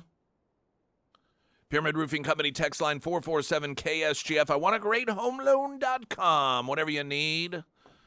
If it's a great one, you got the Carrickers in their team. Alex joined us, Alex Carricker, that is, on Friday, and I noted that because of the polished nature of the site, it's easy to think that it is some sort of national company that might have a couple local branches or not even that. But if you go to the site, you'll notice that at the top, you have Alex Carricker and his cell phone number, Anthony Carricker, his cell phone number. And Alex noted, yeah, that's their cell numbers. On the weekends, you can call them. This is not like a Monday through Friday 9 to 5. If it's Saturday and you come across a house and you're like, oh my gosh, that house is up. They're putting it on the market and we've always been interested in it. We've just been waiting for the right moment and now's the time. You can call 2 o'clock on a Saturday. And obviously, if one of the two of them is on the line with someone else or sitting in church or something, you can leave them a voicemail and they'll get back with you immediately. But that's what you're getting. You're getting that level of service. And then the site itself, of course, has a lot of relevant information that can be helpful to you. But that is where the process will start. I've told the story before, but whenever I first, 10 years ago now or something, maybe even further back than that, we're like, oh, okay, found a house we want to buy. Let's get a home loan. So I just called or texted Don Carricker. I was like, hey, wanting to, check out what's available to me in terms of loans because we found a home we like and, thinking, oh, well, I know Don, so kind of get a work around here. And he's like, well, okay, go to iwantagreathomeloan.com because that literally is the most efficient way to do it. It's set up to be done the same way that a friend does it for you. Like, oh, I got a guy. You got a guy. It's the site. iwantagreathomeloan.com because you do. News Leader has a story. Springfield Council to refer fixes to board appointments to committees. This is all so hilariously typical Springfield, in which, because of a citizen blowing a whistle, the city of Springfield not abiding by the rules gets caught and then decides to change the rules to fit what they were doing against the rules. This isn't the first time that this has been done. Now, this has to do with the Citizens Advisory Board, and there are very specific rules regarding, the number of people, the sorts of people when it comes to this advisory board. And a citizen noticed that the city was completely ignoring the rules, and so the city's like, oh, it's an oversight once again. Well, it's an oversight. And so what they're going to do or attempt to do is change the rules to fit what they were doing. Newsleader writes, in response to a series of controversies regarding Springfield city boards and commissions the past few weeks, Springfield City Council will vote on sending several related issues to committee at its Monday, March 9th meeting. From sales tax boards to planning and zoning, here's what council will take on Monday night: Citizens Advisory Board appointments. In response to a letter sent to council highlighting ways the establishment and subsequent appointments to the Citizens Advisory Board violated the city charter, City Attorney Jordan Paul acknowledged the conflict, which he described as an oversight. Oh, yeah, they're really on top of things there, aren't they? Do you notice how increasingly people on the left, whenever they get caught violating rules that they set up, that they always just blame it on incompetence? We just didn't know any better. It was an oversight. Do you think particularly you business owners in Springfield, get to use that same excuse making? If you violate rules and you get caught, tell them, hey, it was an oversight. It's all good, right? I don't have to pay any fines. I don't have to pay any penalties, right? As long as it was an oversight. Oh, the rules don't work that way. Okay. These people are so arrogant. So the city attorney acknowledged that, yeah, okay. described it as an oversight, and presented a resolution that would fix the original mistake at a March 2nd council workshop.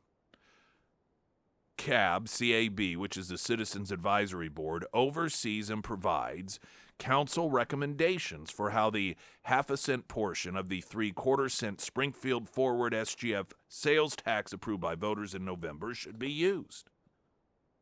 Violations of the charter, which acts as the city's constitution, include allowing non-city residents to serve on the board, allowing the board to operate with fewer members than the charter requires, and changing how officers are selected.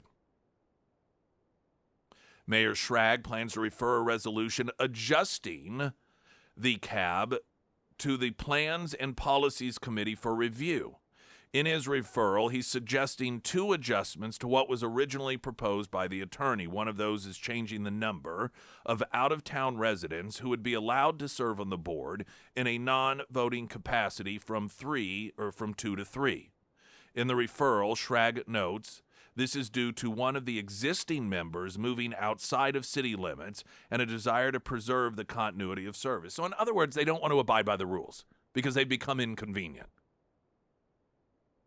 I love how they make it just seem so. I would love for these rules to apply to all of us. You're a business owner, and then there's some city rule, some city statute that is just inconvenient for you.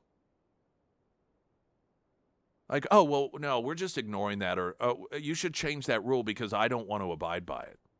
Well, my circumstances change, so now it doesn't. Now I'm conflicting with the rules, so just change the rules. See, this is how elitism works. Rules for thee, not for me. And if anyone pitches a fit about it, we'll just change the rules so that they fit to me. Schrag also argues having 3 non-voting members would allow terms to be evenly staggered, since there would be 9 voting members as well. The city's chief spokesperson, Cora Scott, confirmed to the news leader that Schrag was referring to board member Andy Peebles, in addition to the 2 members, Aaron D'Anastasio and Christina Engel, who already lived outside of the city at the time of the appointment. In his presentation to council, Paul said that, as an option, out-of-town members could be allowed to serve without voting, counting towards a quorum of being eligible for an officer position. While most council members said input from non-residents was valuable for the recommending body, Councilwoman Monica Horton said at the March 2nd workshop this felt like towing the line of what the chamber requires. She suggested that due to previous mistakes, the CAB should only include city residents. Schrag is also proposing to add specific language to the new resolution, as Councilman Brandon Jensen had also suggested, to ensure 3 vacancies created by fixing charter violations are filled by the committee of the whole, as was the case when the original board was put together, and so forth, and so forth. And so, again, this isn't an uncommon tactic. This same sort of situation has arisen in the past, and it had to do with Jan Fisk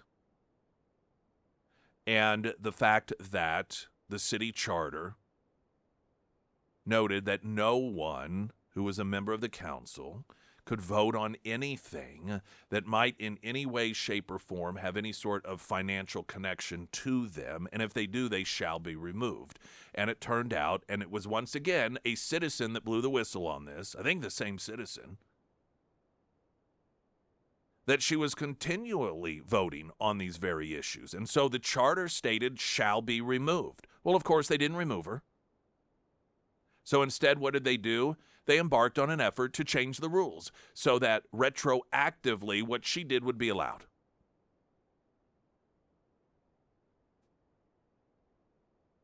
I mean, it is typical elitism, rules for thee, not for me. And when, again, we get called out on it, oh, it was an oversight, simple oversight, we'll change the rules so that what we're doing somehow now is legit. City of Springfield.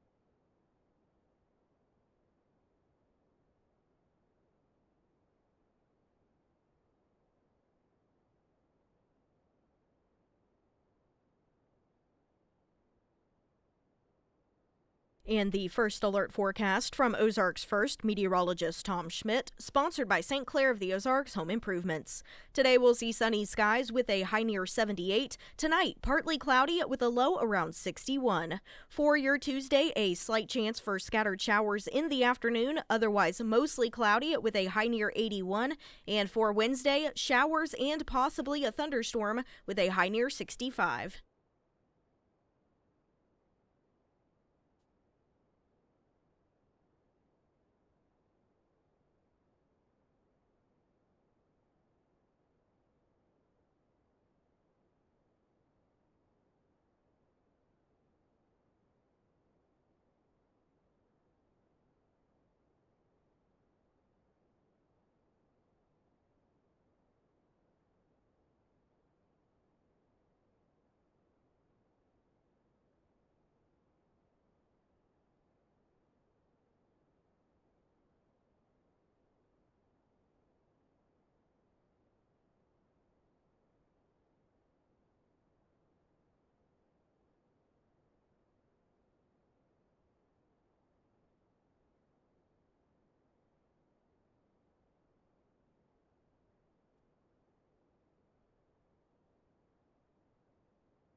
Sarah Myers, everyone. Hey, thanks. The You're Pyramid welcome. Roofing Company. The storms that rolled through on Friday and Saturday, they were pretty gnarly. We got a couple more chances for storms later this week as well. Now, if you experience any roofing damage or you experience roof damage in the future, make sure that you go with a trusted professional and not just some random door knocker. My go-to guys are always Josh and his team over at the Pyramid Roofing Company. Now, the Pyramid team, they offer emergency tarping services if you find yourself in kind of a bad situation there. They also offer free roof inspections, and they work with you through the insurance process without making you sign anything. So if you have yellowing on your ceiling, your gutters are malfunctioning, or you just want to check up on your roof, reach out to Josh today and schedule that free roof inspection. You can find all of the contact information for the Pyramid Roofing Company under the Sarah's Endorsements tab at ksgf.com.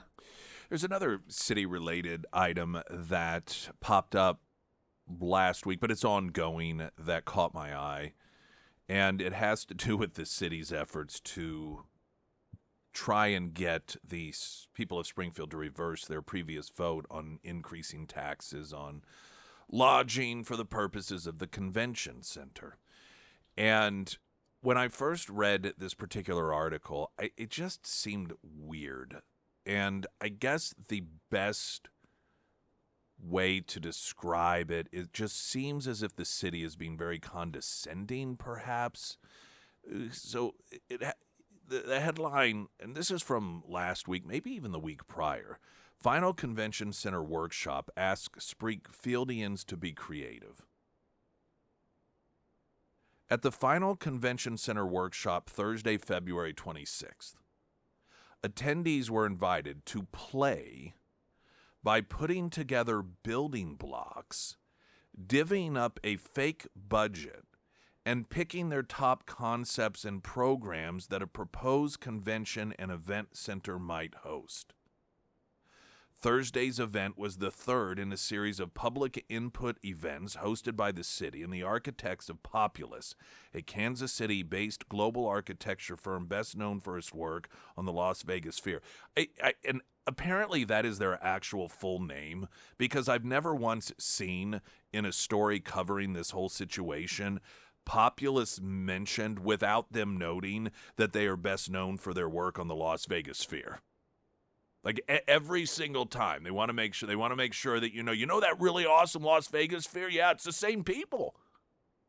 It reminds me of that episode of Seinfeld where George Costanza thinks he buys a car owned by John Voight, and he bought it because he thought it was, and like, is that really why you bought a car? Because you think John Voight owned it at one point? And, you know, that it has that feel about it, as if the people are supposed to be so excited over the fact that this architectural organization, business firm, also had some hand, whatever it is, I don't know, in the Las Vegas sphere, that that's supposed to kind of win us over, get us excited over it.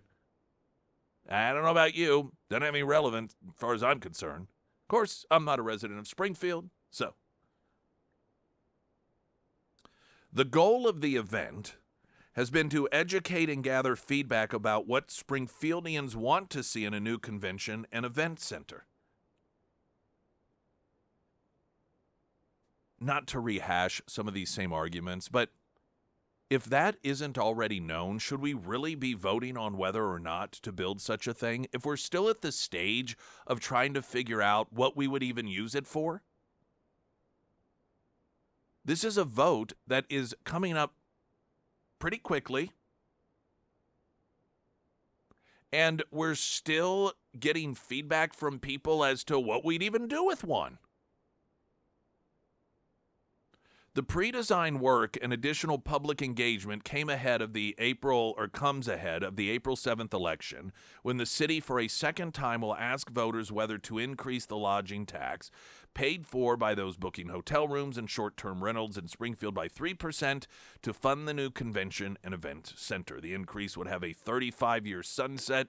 The same measure failed in November, albeit without the sunset provision. Early voting on the Springfield issue and other matters in Greene County is already underway. At the Thursday event, again, this is back at the end of February, at the Thursday event at the Discovery Center, attendees were invited to use building blocks to map out different spaces in a new building and recognize the scale of the project.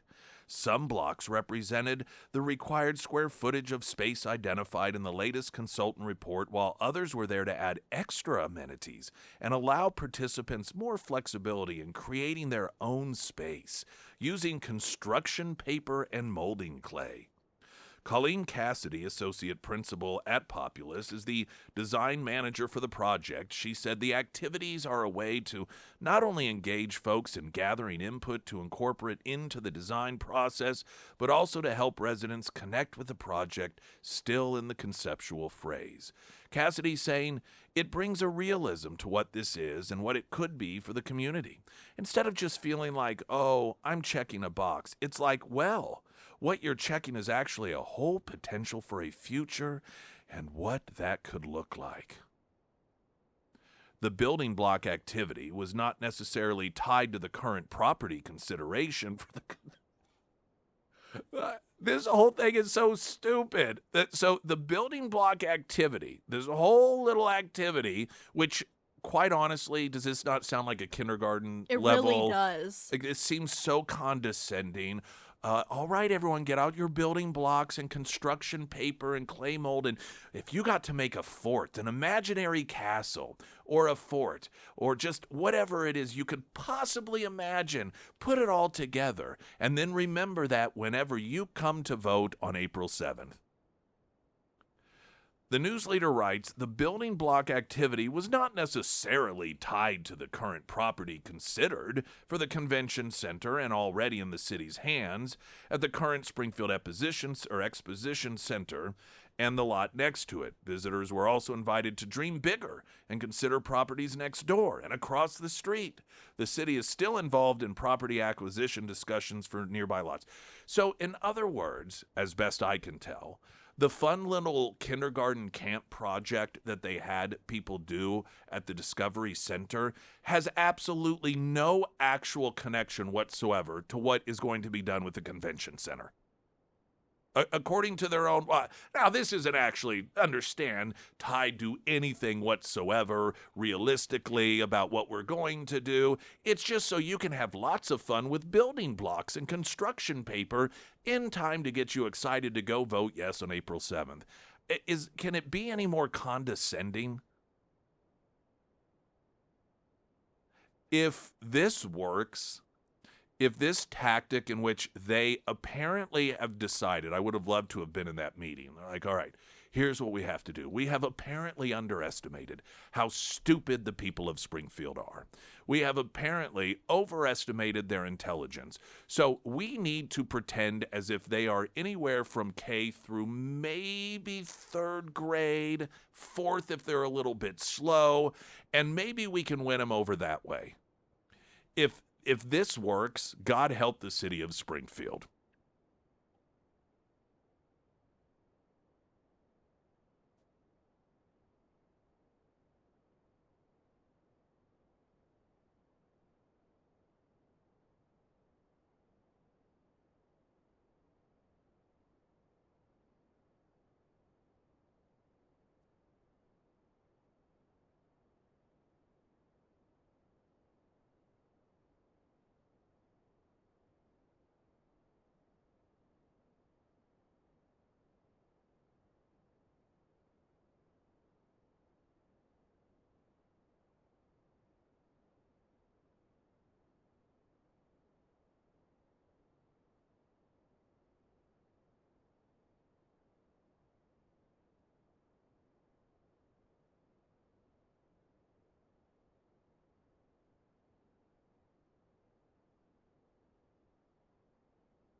Coming up, the memorial for Jesse Jackson was once again a demonstration that there is no human being that is of any value whatsoever to the Democrat Party unless that human being can be used for their own political purposes.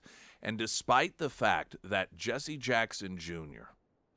publicly, ahead of time, told people, do not turn this into a political event. No talk of politics. It did not stop Democrat after Democrat, including Joe Biden and Barack Obama, from getting up there and turning it into a campaign rally. That then subsequent, Jesse Jackson Jr. went back to the microphone to rip on him for doing so. Now, it wasn't at the event itself that he did. It was a post-event and pre-event. And these people have no shame. They are vile, disgusting human beings. And even after the son of the dead, Jesse Jackson, implored them to not turn it into a political rally, they spit in his face, and they did it anyway, because this is the Democrat Party of 2026.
Springfield's Talk 1041, the first alert forecast from Ozarks First meteorologist Tom Schmidt, sponsored by J&S Automotive. Today we'll see sunny skies with a high near 78. Tonight, partly cloudy with a low around 61.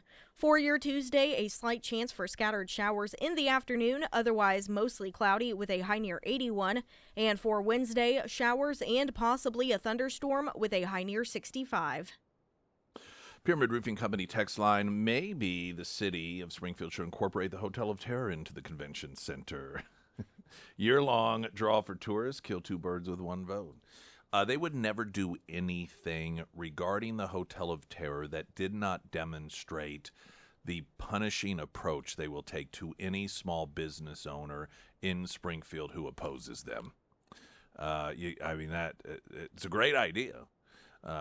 Somewhat tongue-in-cheek, of course, but no. To them, the Hotel of Terror represents the problematic citizen of Springfield who owns a business, and the fact that a business owner thinks that Springfield belongs to them, belongs to the citizens. And it is an opportunity for them to. And at this point, I just really firmly believe it isn't. It is about the Hotel of Terror, but it's about more than that. It is about sending a message to any other business owner in Springfield. We will drain you. You think you can beat us? We can drag this thing out forever and a day.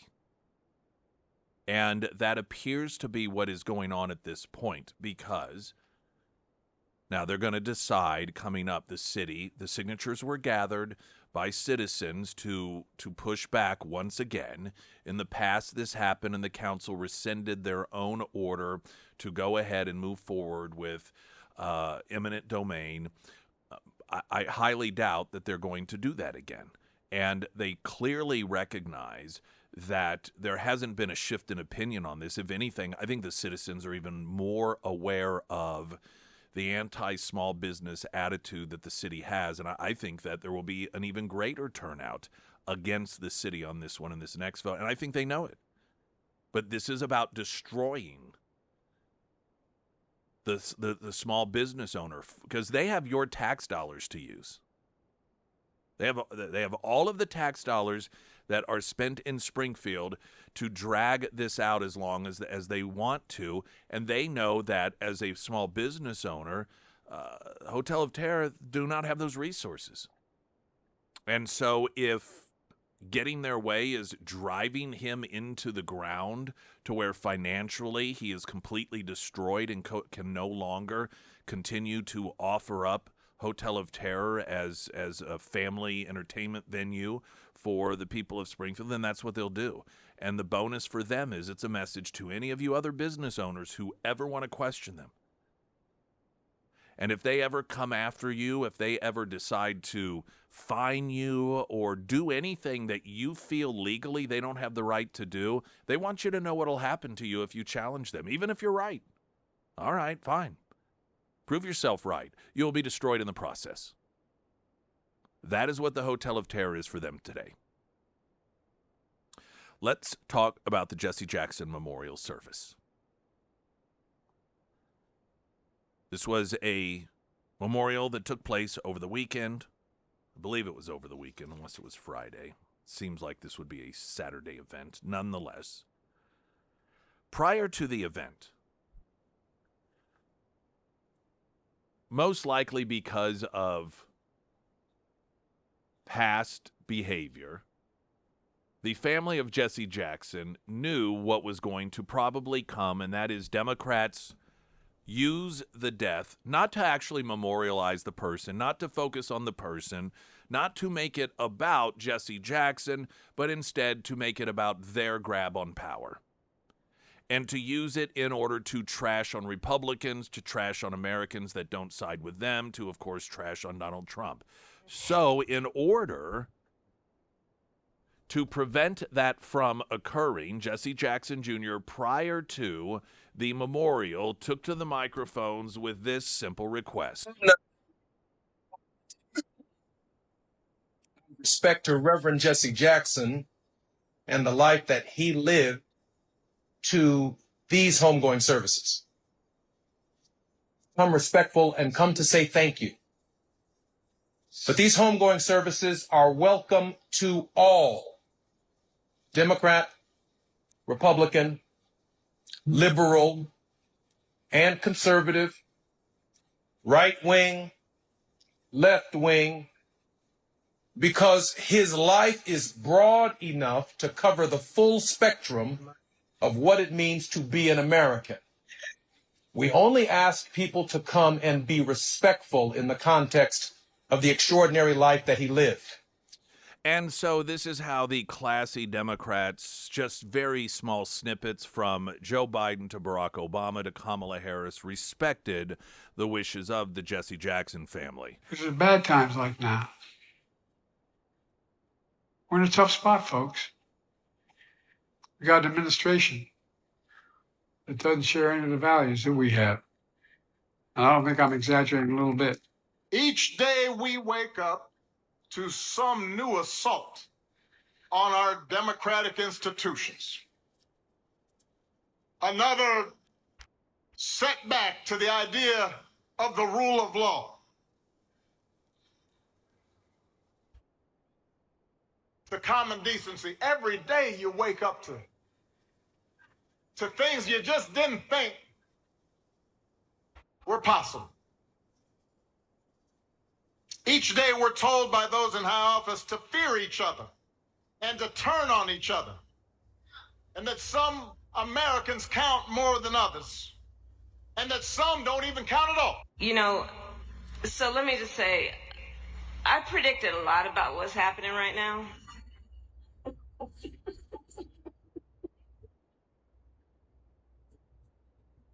I'm not into saying I told you so, but we did see it coming.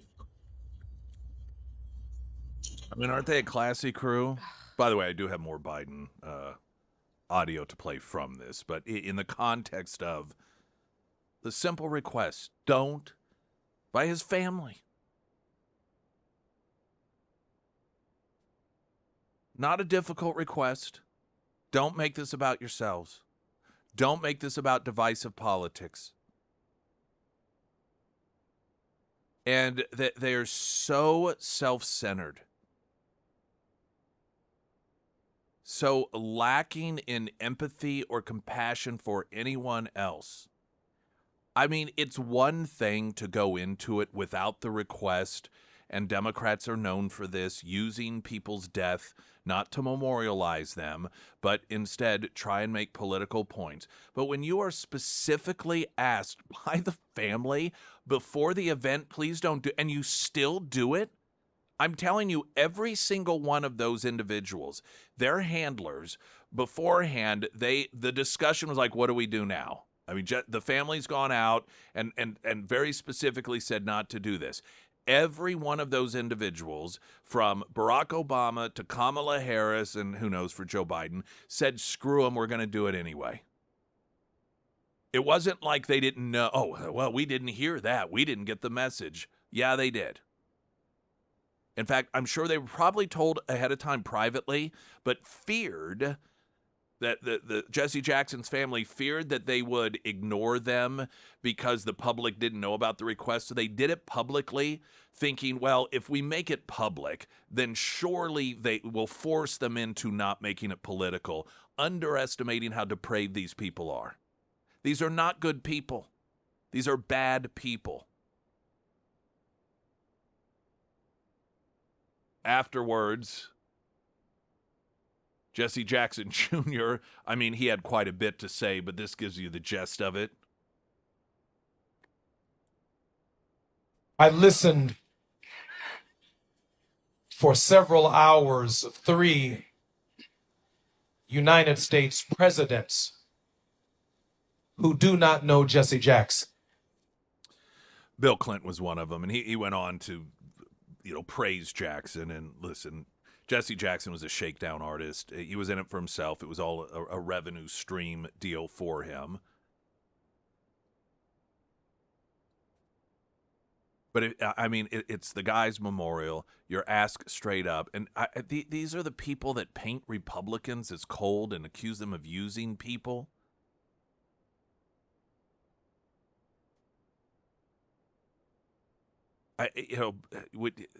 Every day that goes by, from although they're in different arenas and just different ways of being just vile. From Katie Couric going on in her interview with Gavin Newsom, just about how handsome he is, to these Democrats that defile deliberately against the request of Jesse Jackson's family, his memorial. There's no depth that they will not sink. None. Zero. These are the same people that spent 2 weeks acting appalled because Donald Trump joked with the boys or the men's hockey team that they were going to have to share the spotlight with the girls, telling them, well, I got to invite the girls too. That was beyond the pale for them. That was so horrendously offensive. Those are the same people that go to this funeral in defiance of Jesse Jackson's family and use it for political purposes. Just disgusting. Absolutely disgusting human beings. The worst. Now, Joe Biden, of course, managed to outdo himself and the others. We'll have some of that. I played a clip of the audio there, but we've got some additional audio and quotes. As usual, it really doesn't make much sense anyhow, but this is why they continue to have this guy show up for stuff. I don't know. I'm glad they do, but it is beyond me.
Hey, everyone, it's Sarah Myers. Hey, everyone, that's me. Foreman Mechanical Heating and Air. We're going to have a couple of pretty warm days coming up, today being one of them. If you haven't switched on your AC yet, now is the time to do it. And if you experience, uneven cooling throughout your home, maybe some weird bangs or pops, or you flip it on and the AC just doesn't work, it's time to call Russell over at Foreman Mechanical. Now, the Foreman team, they offer residential and commercial services, and if something happens after those normal business hours, they have a 24/7 emergency service line as well. And the best part, in my humble opinion, the Foreman team, they are not pushy. If you want to repair versus replace, they are going to work with you. If it is time to have the Foreman Mechanical team out to your home, reach out to Russell today. You can find all of the contact information for Foreman Mechanical Heating and Air under the Sarah's Endorsements tab at ksgf.com. All right, here's an expansion on some of the comments that Joe Biden made while at the memorial for Jesse Jackson, which was, did you notice Barack Obama was a little more black when he was talking, by the way? I did notice that, actually. Joe Biden, Obama, this is how Democrats try to relate. They will talk like they think black people talk. Joe Biden always seems to take the opposite approach of attempting to make himself sound better, more intelligent than people that are minorities. This is just the tactic he takes, including telling the audience that he is smarter than them, or at least most of them, at the Jesse Jackson Memorial, among some other claims. Kid, I had a cleft palate, a club foot, none of you would have laughed. But it's okay to laugh at stuttering.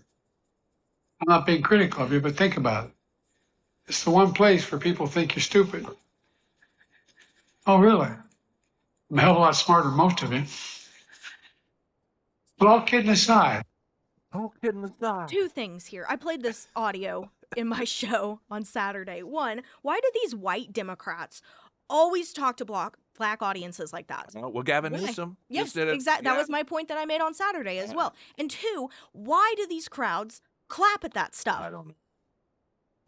I don't know. I'm guessing that Democrats would say, well, it just proves our point. It's ridiculous. I don't know why. I don't even know if I want to know why. I don't want to speculate as to why, because it's just too disappointing in terms of humanity. For these audiences, these black audiences that get told by these rich white guys, and it seems like it's usually the rich white guys, that now Biden, and he's done this on a number of occasions, insisted that he's smarter than black people. What was the thing that white kids are smarter than? Remember, he said he said something about, I forget exactly what that quote was. But then you have Kathy Hochul, where she made that speech claiming that black kids didn't even know what computers are.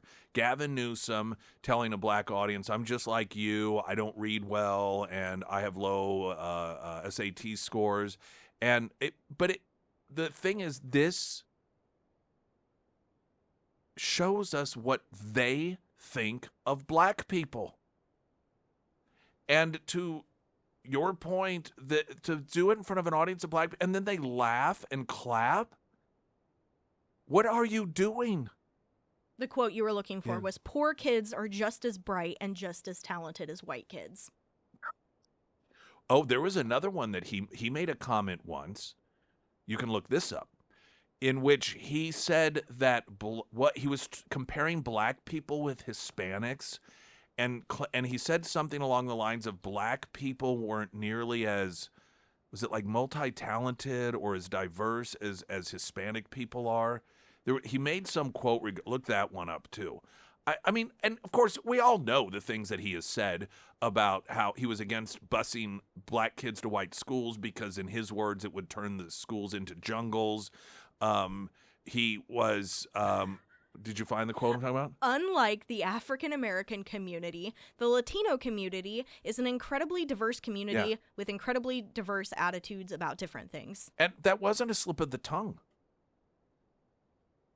I mean, I don't know how much more clear and how many more times we have to say, listen to these people when they talk and what they say. I mean, these are the people that will claim that Donald Trump is racist because he wants to clean up black neighborhoods, making them safer for black families, while they run around constantly demonstrating that they think black people are all the same, that they are not that bright. We can't have photo ID required for voting because black people can't figure out. They don't have the same intellectual capacity to figure out how to get a photo ID that white people have. They don't even know what computers are. I mean, if you were from some other planet and had no concept of separate races, and you were to sit down and get a tutorial from Democrats on what the average black person is, you would think it was an inferior race. Margaret Sanger, whom Hillary Clinton has praised for her vision, deliberately targeted black people when it came to abortion because she argued that they were inferior and they were animal-like and could not control their instincts. This was her argument for curbing the birth of black people, and she is considered one of the great icons of the Democrat Party. I don't know what it is going to take, and there clearly are people, members of the black community, who have spoken of these things, but how it is that there is a single person of color that can hear these things and understand. And I'm not even saying this isn't about Democrats. They're clearly not trying to be insulting, but to me that is that is even worse, because they don't even realize that their beliefs, I guess that it's bad. It's this white savior complex they have, that they are superior to black people. And so I guess that's what they pat themselves on the back, and they see it as how enlightened they are when they are informing the black audience. This is your lot in life. This is how you are. You're not capable of these things. I'm your great white savior. Look at me. Thank me. Vote for me. But to have still even 10% of that community support that ideology and that party, it is a real mind bender.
Well, Wendy's offering $100,000 a year for chief tasting officer position. That's right up your alley. I am applying for that job. Now, I won't leave this one if I have to take it. But other than that, if it means working 80 hours a week, I will take that job. Ozarks Elder Law. If you have not legitimately, with attorneys in Missouri in recent years, laid out what happens if you are unable to make medical decisions for yourself, or what your wife or husband, what happens to them when it comes to medical decisions. If you think because you're married by default, legally you are the one that gets to make those decisions, you are wrong. What happens to your things? Is it smart? Well, I'll just put my house in my kid's name, and then that way everything will be fine. It'll just be theirs whenever that's not how that works. Governments figure that one out. You got to protect yourselves. Even if you need some in-home care, you're getting a little bit older, and well, I'll just pay my daughter to do it. If you don't fill out the proper paperwork, then the government will deny you what you have paid into Medicare or Medicaid in order to help take care of you down the road. You got to make sure it's all legit. Ozarks Elder Law can take care of that for you, and the consultation to learn what you need to do in order to protect yourself, that is a courtesy to you. 10 area locations. You can get started, set that appointment at ozarkselderlaw.com. Back to the left wing and their perspective of the black person in America. Daily Caller has a story. Pro-Palestinian watermelon mural sparks backlash in black community. A pro-Palestinian mural that was put up by left-wingers in a historically black Richmond, Virginia neighborhood has drawn criticisms from local civil rights leaders who say the artwork revives a painful racist stereotype. The mural, painted on a building at Brooklyn Park Boulevard, North Avenue, shows a dark-skinned woman holding a watermelon slice with seeds that spell out Free Palestine. In response to the complaints, the artist claims that, and I don't know, maybe this is true, that watermelon is some sort of symbol by the Palestinian liberation folks. Okay.